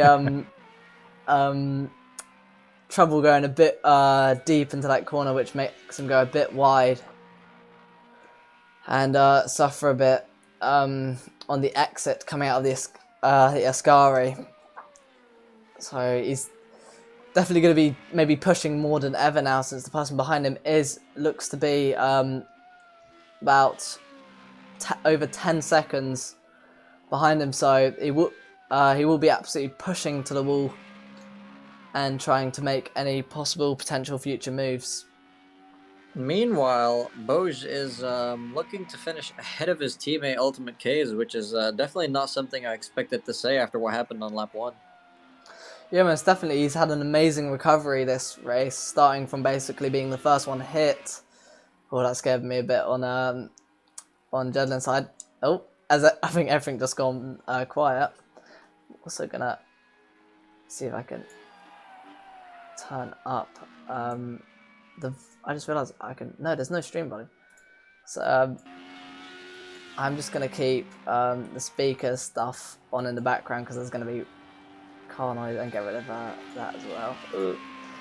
But yeah, definitely the closest battle on track by far, Eddie and Trouble. But I don't know if I don't know if Trouble has the pace to maybe size up a move on Eddie, especially since I do believe Eddie does have less of downforce and will just try to pull away going through the main parts of the track, which would be the straights. Do the straights have names? That's something I gotta quickly find out. You know what? I don't think they do. Of straight one, coming out onto I think straight that one. might be a Silverstone thing. Gotta love the British. Had to put that in there. You know I had to put that in. But Says Brit. of course. Yeah, Trouble having a little bit of a lock up there, but still gaining a lot of time, going a bit wide as well. You can definitely see Eddie getting more momentum coming out the corner. Let's see, coming up into this very. I definitely think Trouble looks like that he's got more downforce than most cars on track. But as much Asach and Kira is actually pitted now. I remember we talking about him potentially pitting. Wait, and the race actually finished, lap 55. Maybe I overspoke, and the race is now finished. We have actually Roman, who has won the race, followed by 6 seconds behind, which would be Fennec, and would have most definitely had to wait a while for Mats to cross the line as he's coming down the last straight, coming now into Parabolica. Yeah, and one thing I'd like to say as well, I don't think Fennec expected to be matching and even catching Roman tonight. That was a superb performance by him. Hats off to Roman as well for keeping it clean and finishing P1. Matt's coming over the line to finish off that podium as he does some celebratory weaving to claim that P3. Very funny thinking today that we would have had a Roman sandwich with the Scuderias taking 1 and 3. As shown by the as qualifying, but instead we have a Fennec sandwich, and both Roman and Mats taking P1 and 3. As Trouble tries to explore some new lines when it's become legal to do so. Of course, this is the best part. Sadly, we cannot have the bulldozer itself shown here. We get a very nice inside view From the disqualified car, indeed. What an amazing race we've had here today. Wait, did Fennec get fastest lap? Did Fennec get fastest lap? Wait, what? you can't skip. 31-1. Wow. As yeah, we got no, there's a 130.9. Yeah. Oh, That's still so close. And another 131.1. Wow, they from really chipped away at that lap in the final few stages. yeah, Fennec having an absolutely amazing race today, but Roman in P1, Fennec in P2, and Matt's in P3. Another amazing recovery from Dudek, starting outside the top 10 and getting that P4 position. Followed sadly by both Scuderias, which were in the top 3. And then Ashen, Kira, Jedlin, Exevius, and Cuckoo finishing that top 10 and getting absolute valuable points for both themselves and the team. So let's have a look in Discord at see if there's any drivers that have entered the ready for interview. Not yet. I definitely think a lot of them very happy with the results they produced tonight. Maybe not the most exciting race later on, but definitely quite exciting on the start laps, as all Monza races are. And yeah, what an amazing race. What amazing respect. We didn't see too much crashing. Definitely saw the safety car come out, but everything got a lot calmer and a lot more simple. As I've now see one person join the interview box, and I'm gonna quickly return to race central, and yeah. Well, thank you so much. You've single-handedly saved the stream. You've single-handedly saved the stream. That was thank you so much. That was Yeah, actually hats off to the safety car driver for not only saving the cars involved in those crashes, but also saving the stream itself. No, Yeah. it was a good reason to be disqualified. So it was meant no, to actually, I be. was parking on a spot, and it was right after the pit exit, and somehow I reversed. I don't know. I didn't push the brakes probably. So It's an old car. It can do things. yes. Yeah. Okay, Yeah, so thanks for streaming and get those interviews in. that's no worries. Thank you so much for helping us out. And hope to see you there for the next one. Yeah, definitely. Yeah, for the finale. Yeah, I'm gonna have to do something for that. All right, so who did you say we had in that ready for interview box? Okay, there is currently Phoenix just joined, but I can't lie. We've kept Dudek literally last every single time. I think it's his time to get in here first. His time to shine. So- Let's bring him in. He's gonna say he needs to go grocery shopping, isn't he? Hello. Hello. Uh, So close yet so far. and in the end, it doesn't even. I'm sorry, I got me carried away. That was considering everything that happened. That was such an amazing race. You qualifying, I was absolutely confused. I was like, "What? You're outside the top 10? Wait." Yeah. I have one explanation for that. No practice, and I only had 3 minutes of the practice session to actually learn the track with the car. So yeah, that was literally just sit in the car, do whatever, and then just hope for a great race, which it sort of was because, well, first I had that lap one incident. Into turn one, someone just missed their braking point and just rear-ended me, gave me 14 rear damage. Oh, that's going to be taken to the stewards. Yeah, most definitely. But yeah, I mean, if that didn't happen, I would have been 2 places ahead on the restart.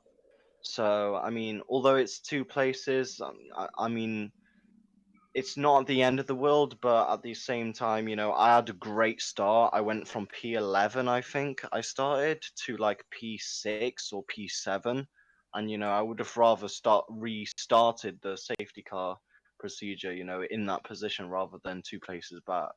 And then yeah, I just committed to a one stop, and it really worked out. Yeah, dude, I was actually wondering. So I knew you went into that race with basically no practice whatsoever. What did you do for your setup without having any practice? Time trial. You just took the world record? Took the world record and added 3 rear downforce because it was 0-0 wings. So, and it just felt too unstable, so I just added 3 rear on the rear. And do you feel like that did the job? Yeah, it was quite good. I had one spin in this race which actually lost me 9 seconds, which actually did cost my podium, but I mean, I'm still happy with the result. I mean, P4 from P11 with no real practice. I mean, I can't be too disappointed with that. Yeah, and dude, since you were like absolutely congratulations on that result. It was a massive recovery from that practiceless qualifying. But can you tell us a bit more about what happened on lap one? Because I think you were probably a bit more towards the back since you had that that damage to contend with. So did you see anything else happen around you? I'll be honest, I only saw what happened to me, and then I was kind of just focused on adjusting my pit stop strategy because, well, first of all, I had to change to a different pit stop so I don't actually accidentally refuel my car.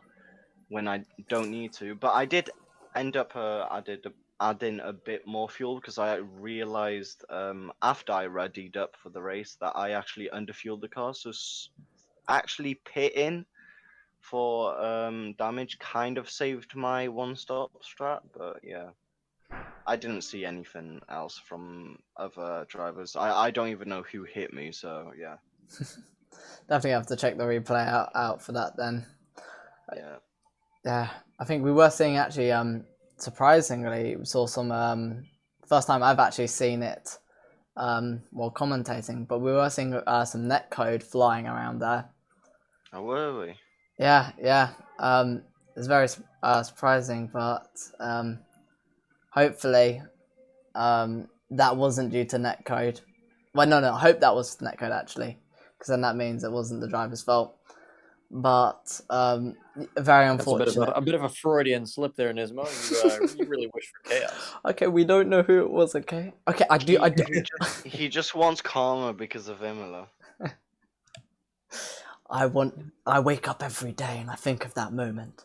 I'm living rent free in your head, mate. Hey, at least you got decent internet, which is more than could be said for me this race. I think I'm probably the first ever commentator to receive a DNF in one of these races. Yeah. Yeah. Yeah, that's Any thoughts? yeah, just generally a good race. I was not expecting to see that high up, and I can't say definitely a well deserved P4. And I must say, Yeah, I'll be honest myself. I was really surprised I even was, fighting for top 5. So, yeah. I mean, I was just glad everyone in the top, top 5 were going for 2 stops. And then the only reason I had an actual viable chance for P3 would be because of Matt's speeding thing, but because of my spin early on, I lost 9 seconds from that spin.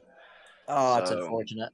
yeah, and that would have made me like well within the 10-second penalty. In fact, I would have been ahead of him once he rejoined the track after pitting. So he would have lost more time because he would have to battle with me. So yeah. Yeah, it is a bummer, but it does show that even with no practice, you can still mix it with the best of them. So that is an encouraging sign.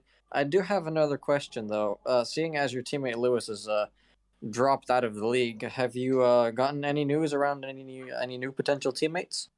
Wait, he dropped out of the league. I do Oh, believe did he not I overheard just this week? something about that. Oh, Well, I had no he's idea. dropped out of this season because he can't attend Mondays for the time being. Right. Okay. Looks like there's So going to be. he's still involved with the league, just not for this season anymore.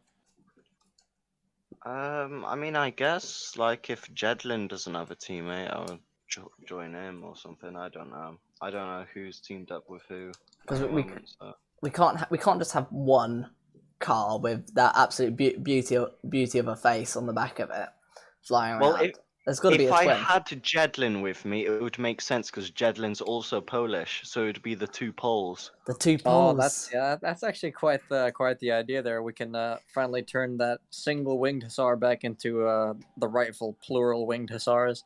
Yeah. All Alright. yeah. Yeah, really good race. It's it's the finale, and I think maybe the last time we'll actually be doing Project Cars 2 in this league. Mhm. Are you excited for the finale, or are you sad to see Project Cars go and move, look to the future towards Automobilista 2? Well, I think all things need to eventually come to an end, and I think Project Cars 2 has run its course. I've loved the game. It was basically what got me into sim racing. But I think Automobilista 2 is the right way forward. But yeah, I'm gonna miss doing leagues on these because this was actually the first ever game I actually did any sim racing on, and yeah, it's gonna be Tough one to let go. You're gonna miss all the bugs. I'm gonna miss all the penalty points I've forgotten over the years. Well, yeah, we were. It's good to see that you still are getting a lot of points for you and your team, and we hope to see you, well, hopefully on the podium next time, depending on how well your race goes. Yeah, I mean, I'd love that as well. So I'm gonna try my best. But yeah. Well, yeah, an amazing race, and we will see you in the next one. All right. See you. Good night. Okay, now Phoenix in there as well, and I need to talk with Phoenix. I need he's once again hit us with a P2, so you have to invite the man in. Absolutely. Bring him in. Fennec, P2, Hello. and you were catching Roman for such a long part of the race. How was it? It was alright. Which position were you expecting going into tonight's race? I don't know, but not P2. I think this is the one I've done the most practice for, with about 1.5 hours, but still I did not expect that. Although I must say, I've got no idea what happened to Xevious and Kays. They both seemed to pit before me, or actually no, Kays pitted after me. But as soon as they pitted, they were gone. Like they were roughly near me, or Kays was actually quite away in front of me, and then after the pit, they just weren't there anymore. Got no idea. Yeah, they had quite a few moments on their own. The two of them, I think Xevious having some more severe ones than K's, but yeah, it basically put them out of contention for any of the top positions, unfortunately. But even with them dropping out, it was definitely still exciting to see you not only keep up with, but also catch Roman on in several stints during this race. Oh, I didn't realize I was actually catching him until the very end. And then after I started making some mistakes, which kind of screwed my ability to actually catch him before the end of the race. But yeah, it's definitely a bit of a bummer. We saw you had a pretty slow exit out of your pit box on what I believe was your final stop. Yes, I may or may not have stalled it. Oh, I didn't, because I swapped to manual with clutch because Lewis told me that it can be quite helpful, and on these cars, because they're normally sequential anyway, that you don't have to operate the clutch on them. What I didn't realize is if you don't keep the revs high enough when it drops the car out of the pit, it means it stalls. So I had to start it up, which lost me about 4 or 5 seconds, I think. Oh, that so is... in other words, you've learned to go flat out even in the pit lane. Yes. You heard it here first, folks. But yeah, Fennec, 1.5 hours worth of practice. Can you tell us again where you qualified? 4. And what exactly did you No, see go on 5th. around you at the start of that race? Because we saw some incidents at the front, but apparently there were some more severe ones at the back as well during that first lap. I saw Boj go wide on the first corner and drop backwards, and then a few corners later, safety car was called. That was essentially the start for me.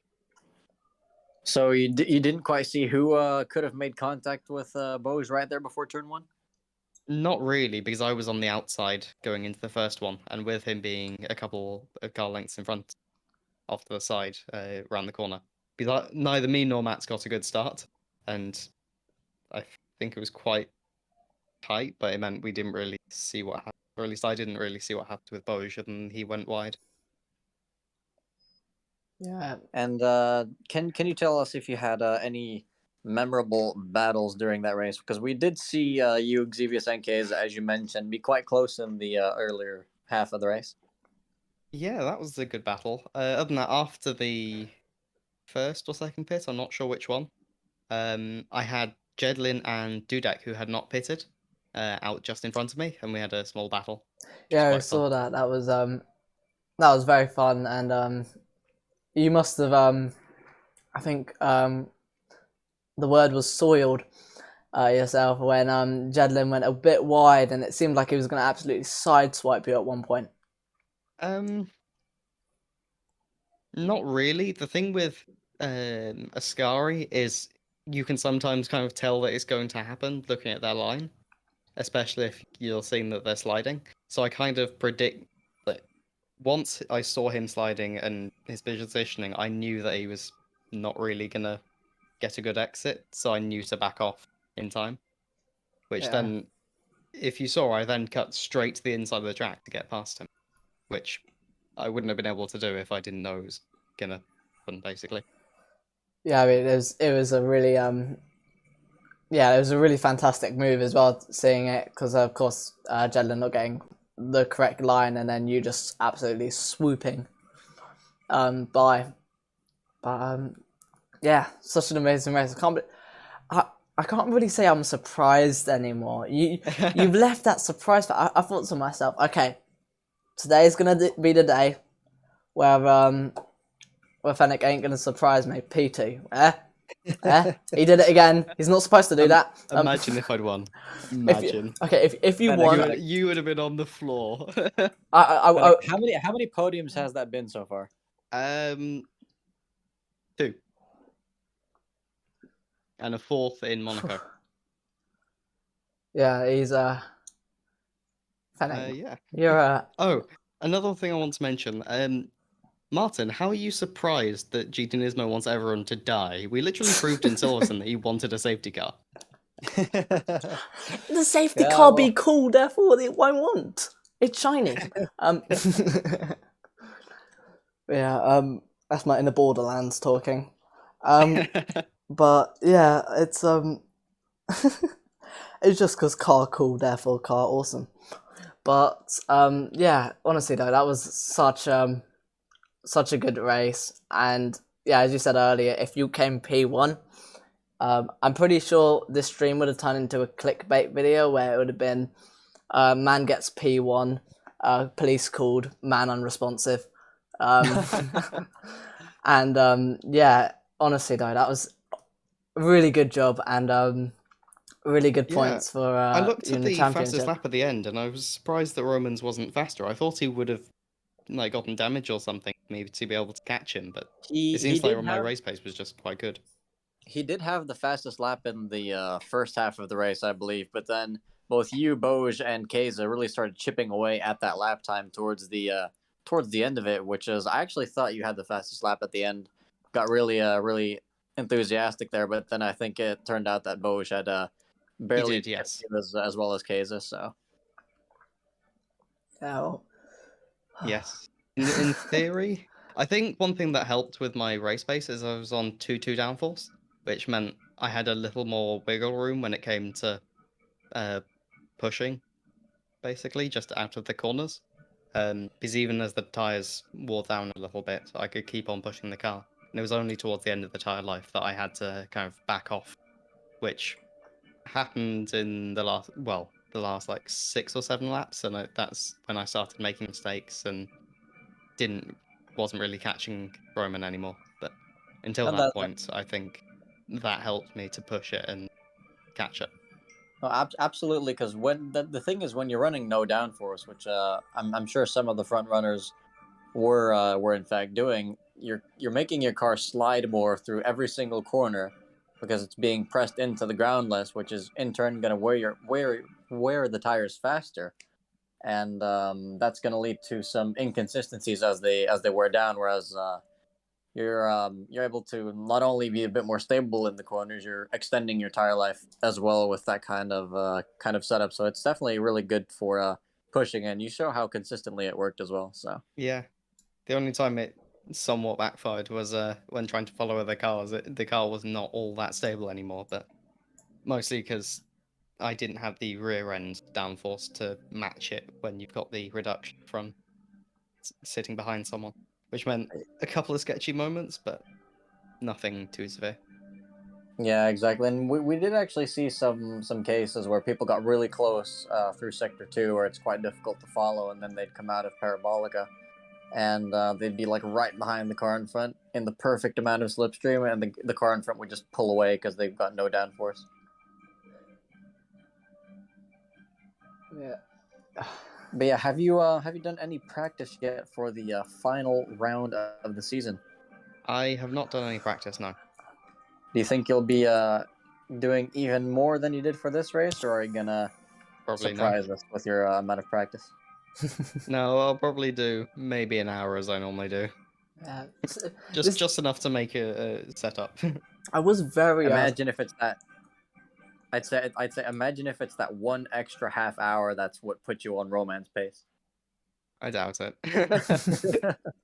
I I don't know. The half hour was just before the race in the practice session. I don't think I gained a whole lot in terms of pace during that half hour. Yeah. Also, with Sakito, I can't lie. When I looked on the calendar, I was very interested, both by the track being picked, since I think it is quite a bumpy track, especially in GT3s at least, but also because it is starting in wet weather and then moving to dry, I believe. Meaning, I don't know if people are going to be going for more downforce like in Spa, or whether people are going to be risking it going less downforce and possibly going for a more risky setup. What are your views on Sakito being picked? I haven't tried it a massive amount, but I've liked it enough when I have.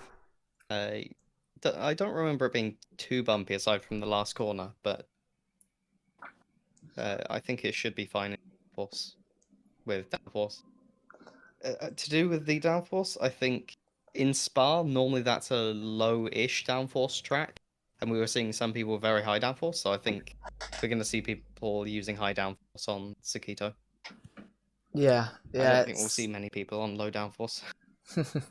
Yeah, I think this might be one of the first tracks where low downforce seems to have been the actual meta that we've seen so far, which is definitely surprising because I remember back in Austria, it feels like typically a pretty low downforce track, at least for the rear of the car, and we were seeing 2020 over there as well. So Yeah. I wasn't at Austria, but I did give a quick look at the time trial setups, and I was quite surprised to see that. Yeah. It is actually going to be the last race. It's going to be the finale. Next race. Are you sad to see Project Cars go, or are you more looking towards Automobilista and happy that we're moving towards there? For me, it's neither here nor there. I don't really mind.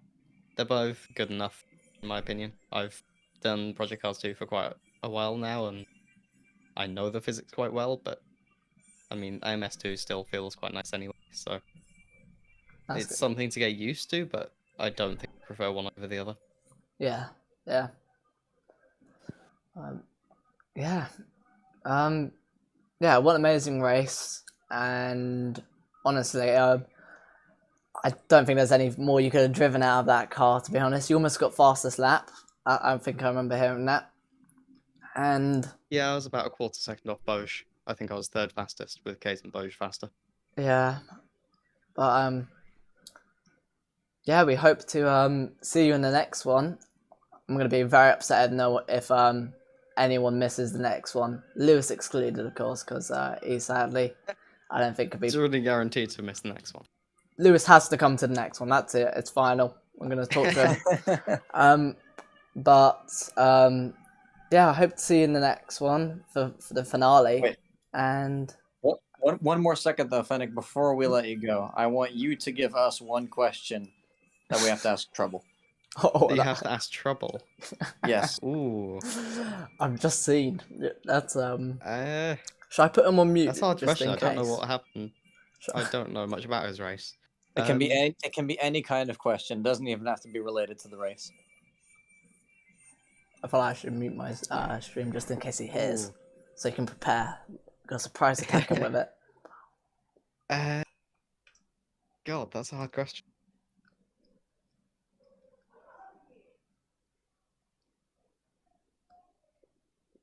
Ask him how many times.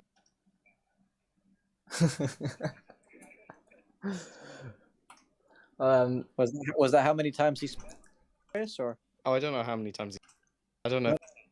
I'm just asking if that was the question because you kind of. All right. We'll make sure to ask that question for you. So make sure you stay tuned to find out the answer. And I we will, hope to don't see worry. you for the finale. Hope to see you then, man.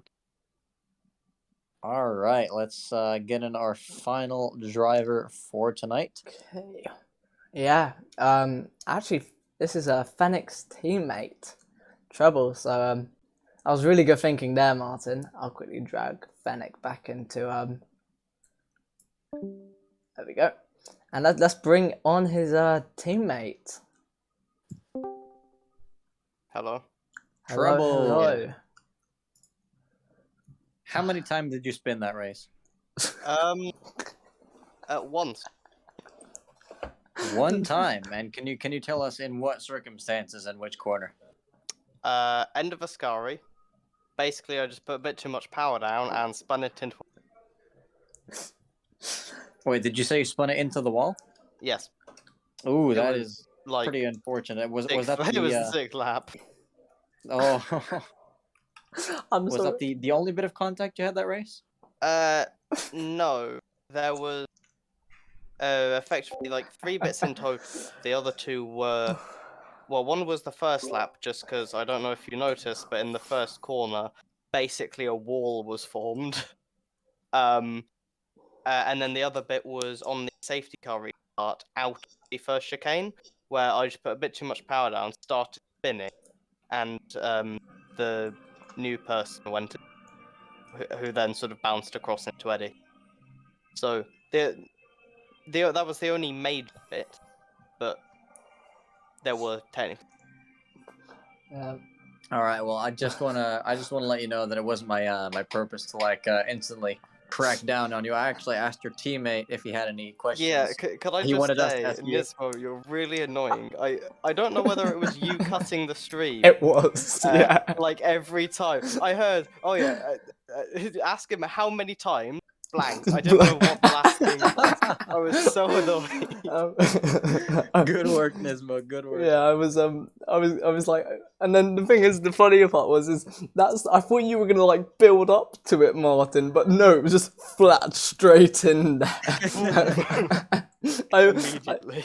I just thought if he wasn't watching the stream, he's gonna feel absolutely bullied. Yeah, that's what I was I couldn't help myself laugh. It's fine. I didn't need to spin that much to ruin my race. Not an Getting very But, close to Eddie though. Towards those end laps. You Yeah, almost went I for a don't move. know if you saw any of that last battle, Oh, we were. Yes, or we actually rather did pick up any on of that. the like 10 code brown moments. I think you were the closest battle on track, so we were absolutely fixed on you. Closest on track. I was gonna say the time penalty did not do me any good. Oh no! Wait, no, that's not. Hold on, yeah, because you got 50-second time penalty, didn't you? Mhm. How You did you naughty get boy. that? Well, basically, when going into pit, at one point, I accidentally double-clicked the button. So I got 10 seconds then, slowed down, tried putting it back on, and didn't realise that it didn't actually go back on. So I tried speeding up to go back to the 59, and it then went Oh above again, and went to 50, and then went back down. no! And then on that time I actually checked, like, with the tech, rather than pressing the button and hoping it works. Yeah. Oh Yeah, no. that is massively unfortunate. Yeah, that But, is. yeah. At least I wasn't disqualified. That's the main thing. You did better than Yeah, the like, safety as car. As annoying as it is. The actual safety car got disqualified, Yeah. which is I couldn't help myself. I go, huh? How does that work? The FIA clearly doing their job a bit too the well. thing is, I noticed that was like I was so confused because I saw someone left, and I was like, who? Like one had just disappeared from the back. Yeah. But then I was like, wait, I know who's behind the race, but I also knew how many people people there were left in the race, and so I couldn't figure out who it was. But yeah, it was the safety, surprisingly enough. Yeah, which was honestly, yeah, that was but luckily I don't know if you were watching the stream towards the end, the safety car driver, actually Eisenshank, coming in clutch with single-handedly saving our stream due to bad connection issues. Yeah, my internet's still dead, by the way. Oh my god, Okay. really Oh, bad you're on internet your issues phone or then. something. Yeah, I'm currently using my last little bit of mobile data, so I'm about to be cut off from the world. Okay. But It was nice yeah. knowing you. Yeah, so Never yeah. get internet ever again. So there's actually another thing, because we asked your teammate Fennec Yep. about what happened at the start, and I just realised you would have had a perfect view of it, wouldn't you? Of there was like I heard there were two starting incidents. Actually, I got a perfect view of one of them, not the other. okay, So not the one that actually caused the car. yeah, Did you see the one that involved Ellie going Yeah, upside down? that and then that was the yeeting- one I didn't see. no, Oh. I saw I saw the person spin in the rear view mirror, but then by the time Ellie was coming, they were don't know whether either they were out of view or I just wasn't in the rear view mirror at that point, yeah, so I didn't see that. But yeah, the bit at the first corner, yeah, I got a good view for that. Bit too good of a view. yeah, that was yeah, very interesting to say the least. Yeah. Definitely as hectic as everyone was almost expecting, maybe a bit less to be Yeah, honest. annoyingly, I got damage in the bit of the first corner. Oh Because I no. locked up slightly, and was like, okay, I'm going slow enough to where I could sort of try avoiding them, but it was a case of like I had to sort of try and go wide, to basically make sure that I wasn't going into the back of them, but basically because of what happened to Dudek, basically they formed like a 3-wide wall that didn't go around the corner, so I then couldn't avoid them. They didn't move at all. Oh yeah. Yeah, that is typically what walls do. Yeah. The irony this time is the wall was made of 3 cars. 3 cars. So Sounds it's like a literally fun time. interlocked together. But yeah. The funny, or the not funny, but the weird thing with that was I went into the pits thinking, oh, like multiple people had collision there. Loads of people went into the pit. I went in like 3rd, and I came out 2nd last. I was like, how have I got nearly the most damage? Yeah. I mean, the answer is Project Cars damage, and I don't know what else, but just somehow I got jumped by basically everyone. Yeah, I mean, yeah, it's absolutely terrible. But I mean, possibly for this, because it is coming down to that was the second last race. Now that the finale is actually next week, and then after that it will be onto Automobilista. So are you Yep. are you excited for Automobilista, or are you sad to see Project Cars 2 go? In some sense, I'm excited. In some sense, bit sad, just because the thing with Project Cars 2, there's so much variety that it's often nice to have that sort of thing. Potential quite a lot. Yeah. But one thing, it is nice to go to a new game. Like, there's different tracks, new tracks, different cars. Like, it changes up a bit. Yeah, of course.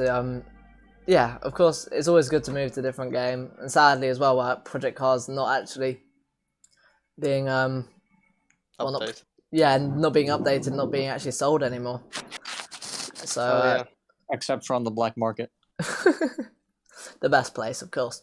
Yeah, go Also to P-cars too. WMDR Martin if you want those black market PC2 Exactly. keys. I feel like they're just gonna someone's gonna have like 50 Project Cars 2 keys, and they're just gonna be getting higher in price for everyone he sells. So he it's- just it's starts a like rare printing game out now. a piece of paper them on and tries putting them in a jacket. Hey, would you like a Project Cars 2? You wanna I buy can sell it to you for like 50 quid. Project Cars 1 if you're going to be so dangerous. Yeah. But, Wait, don't they still sell P-Cars 1? no, that's going No. as well. Oh, so Hot- they're Funny both ready thing, they're now. taking P-Cars 1 and P-Cars 2 down at the same time. It's quite We funny, have to buy actually. P-Cars 3. Exactly. It's a Even hot. though It's a, nobody Will will. not be named. it's a scheme. Team that won't work. People still won't buy it. You're right there. Everyone's just going to move to Automobilista because they do run on the same engine, and well, Automobilista has better physics, maybe less cars and tracks you have to buy, but well, you have to buy tracks in here, but definitely going to be an interesting one. I don't think we'll be seeing everybody migrate to AMS2 because for any diehard botanical plant lovers out there, I think they might be waiting for P-Cars 4, which has been confirmed to fully simulate leaves falling off trees. But not the car. Well, I'm kidding. I don't know. Maybe they prefer the leaves to be on the trees. Yeah. Maybe they don't like autumn, in which case they'd probably prefer AMS2. They, Then they'll never fall. they like simulating the leaves, but the cars they just can't handle.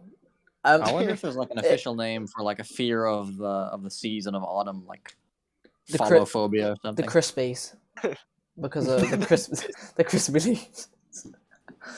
I hope that like becomes the new name for it. The crispy. Yeah. That's actually the fear for Rice Krispies. Or the crispy. The crispy. The crisp. It's not any. It's not a crispy. It's the Crispies. Yes. But yeah. Imagine instead of buying a whole box of Rice Krispies, you just buy a single massive crispy. You buy Well, don't you then need a giant rice? yeah. Wait, I Crispies. wonder what the now you've got me wondering what the world's largest rice grain looks like. Hold Probably on. not as big as Rice Krispie bar. Your development team is on the way. 1 sec. Biggest. Wait, what was it? Biggest piece of rice. Modify some Biggest rice. grain of rice. Alright. I mean, it Oh, should no, definitely be you possible, know right? what? 'Cause sometimes you That have a sounds giant like fry. a good idea. We need a giant corn, and then we can have the single biggest piece of popcorn. Oh my god. I found the. I've been using Grammarly. Oh damn it! It's a YouTube video. Oh no. Why has it got to be a YouTube video? I found the most expensive piece of rice in the world. How much is it? $109. Also known as Per £82. Oh, per pound. Okay. Oh, that's per kilogram. Per kilogram. Damn it! I thought that was a single okay. piece. I would have loved that. Why would they be selling a single piece? It's not For gold. 82. I mean, you never know. It could. Yeah. Oh No, yeah, actually, who knows? Trouble. I really liked your idea because that can also be weaponized. You know, like imagine just popping this massive little bit of corn, and then like because it's so big, when it pops, it like releases explosive energy. Biodegradable. Weaponized Yeah, see, I Rice mean, Krispies. there's no one who said that war had to be bad for the environment. True. Sorry, it's just when you said that, I just thought in my head weaponized Rice Krispie. I didn't Right, know next thing, why. Weaponized Rice Krispies. What does it do? It explodes. It does. It does. For real. You put it in a big enough. Yeah, they put it in both the MRE and the grenade bags. Yeah. It's like They're the same thing. yeah, same Edible grenades. edible grenade. They're actually just Rice Krispies. Oh wow. The trick is to figure out how to make it so it doesn't explode within the person as they eat it. Yeah. Oh, Because depending on how big that would be, either they're going to be hurting a lot, or they'll have really bad gas. yeah. Yeah. Oh, gas warfare. Where have we heard that before? Let's go. Let's not go too far back in time. Honestly, they could have learned a thing from I'd us. prefer gas warfare be like burping rather than you know, the previous type. The previous time, yeah. Honestly, I feel like feel like most girls whenever they watch Titanic, it's just tear gas in it. Sorry, that was a shit joke. That was a shit joke. Yeah. It Oh, was, but it's on your stream now, so we can clip no, no, I'm deleting it. That's it. Ending the You stream now. You can't clip it. I'm joking. I'm joking. You could clip things after the stream is in.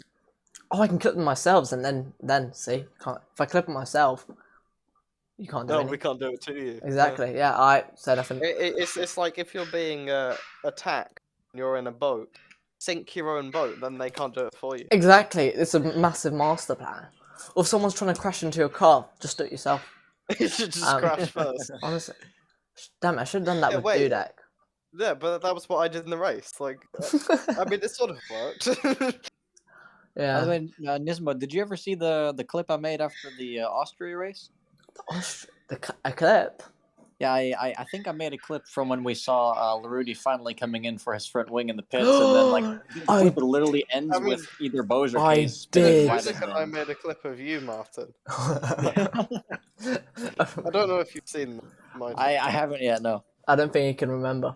It's in clips and highlights. Yeah. Well, I'll Yeah, definitely give it a look once I have internet again. You're in for a treat. You're in Yeah. for a treat. All right. Well, I better yeah. I better almost close down the stream before it goes on for too long, because I think I've been I don't know how long I've been streaming for actually. Well, considering that someone subbed to me an hour ago and that was during the race, a very long time. That does remind me, everyone just subbed, for all those who are watching, my 2 viewers, I guess that's you, Trouble and Fennec. I'm kidding. Please, I've got 7 days to go till I don't needed to think be I show up. affiliated. I don't think mine shows up. Mine's muted. Are you So not it'll be logged? Fennec and someone else. I have someone else. I'm joking. Because Yeah. I don't think viewers shows up if stream is muted. Like, I'm looking at it, but I don't want to hear myself. So Yeah. You don't want to hit a reverb and then deafen yourself. yeah. But honestly though, one amazing race, Trevor. Sadly we have to let you go as the night goes on. True. But that's how time works after. But yeah, amazing race, and we hope to see you in the next one. Finale. In Yeah, the we hope the to see you finale. another time. Yeah. Okay then. Now get out of here. Yeah. Alright, see you, No, Trouble. I don't think I will. Make me. Don't make me do this. Yeah. Oh, honestly though, what an amazing race! What an amazing night we had tonight. Lots of entertainment, lots of crashing, lots of controversy with Now the we safety see car. where Nismo's entertainment is. Crashing. I'm like a NASCAR fan. I'm gonna go to America and be beaten up now. But yeah, what an amazing race, and I think that will pretty much close it up from me. So have a good night, guys. Martin, you want to say anything to finish it off? Yeah, I mean, I hope we see whoever is viewing this stream, and yes, I'm talking to you. I hope we see you back for our final race of the season next week. Yeah, thank you so much for watching, and we'll see you next week, same time, Monday.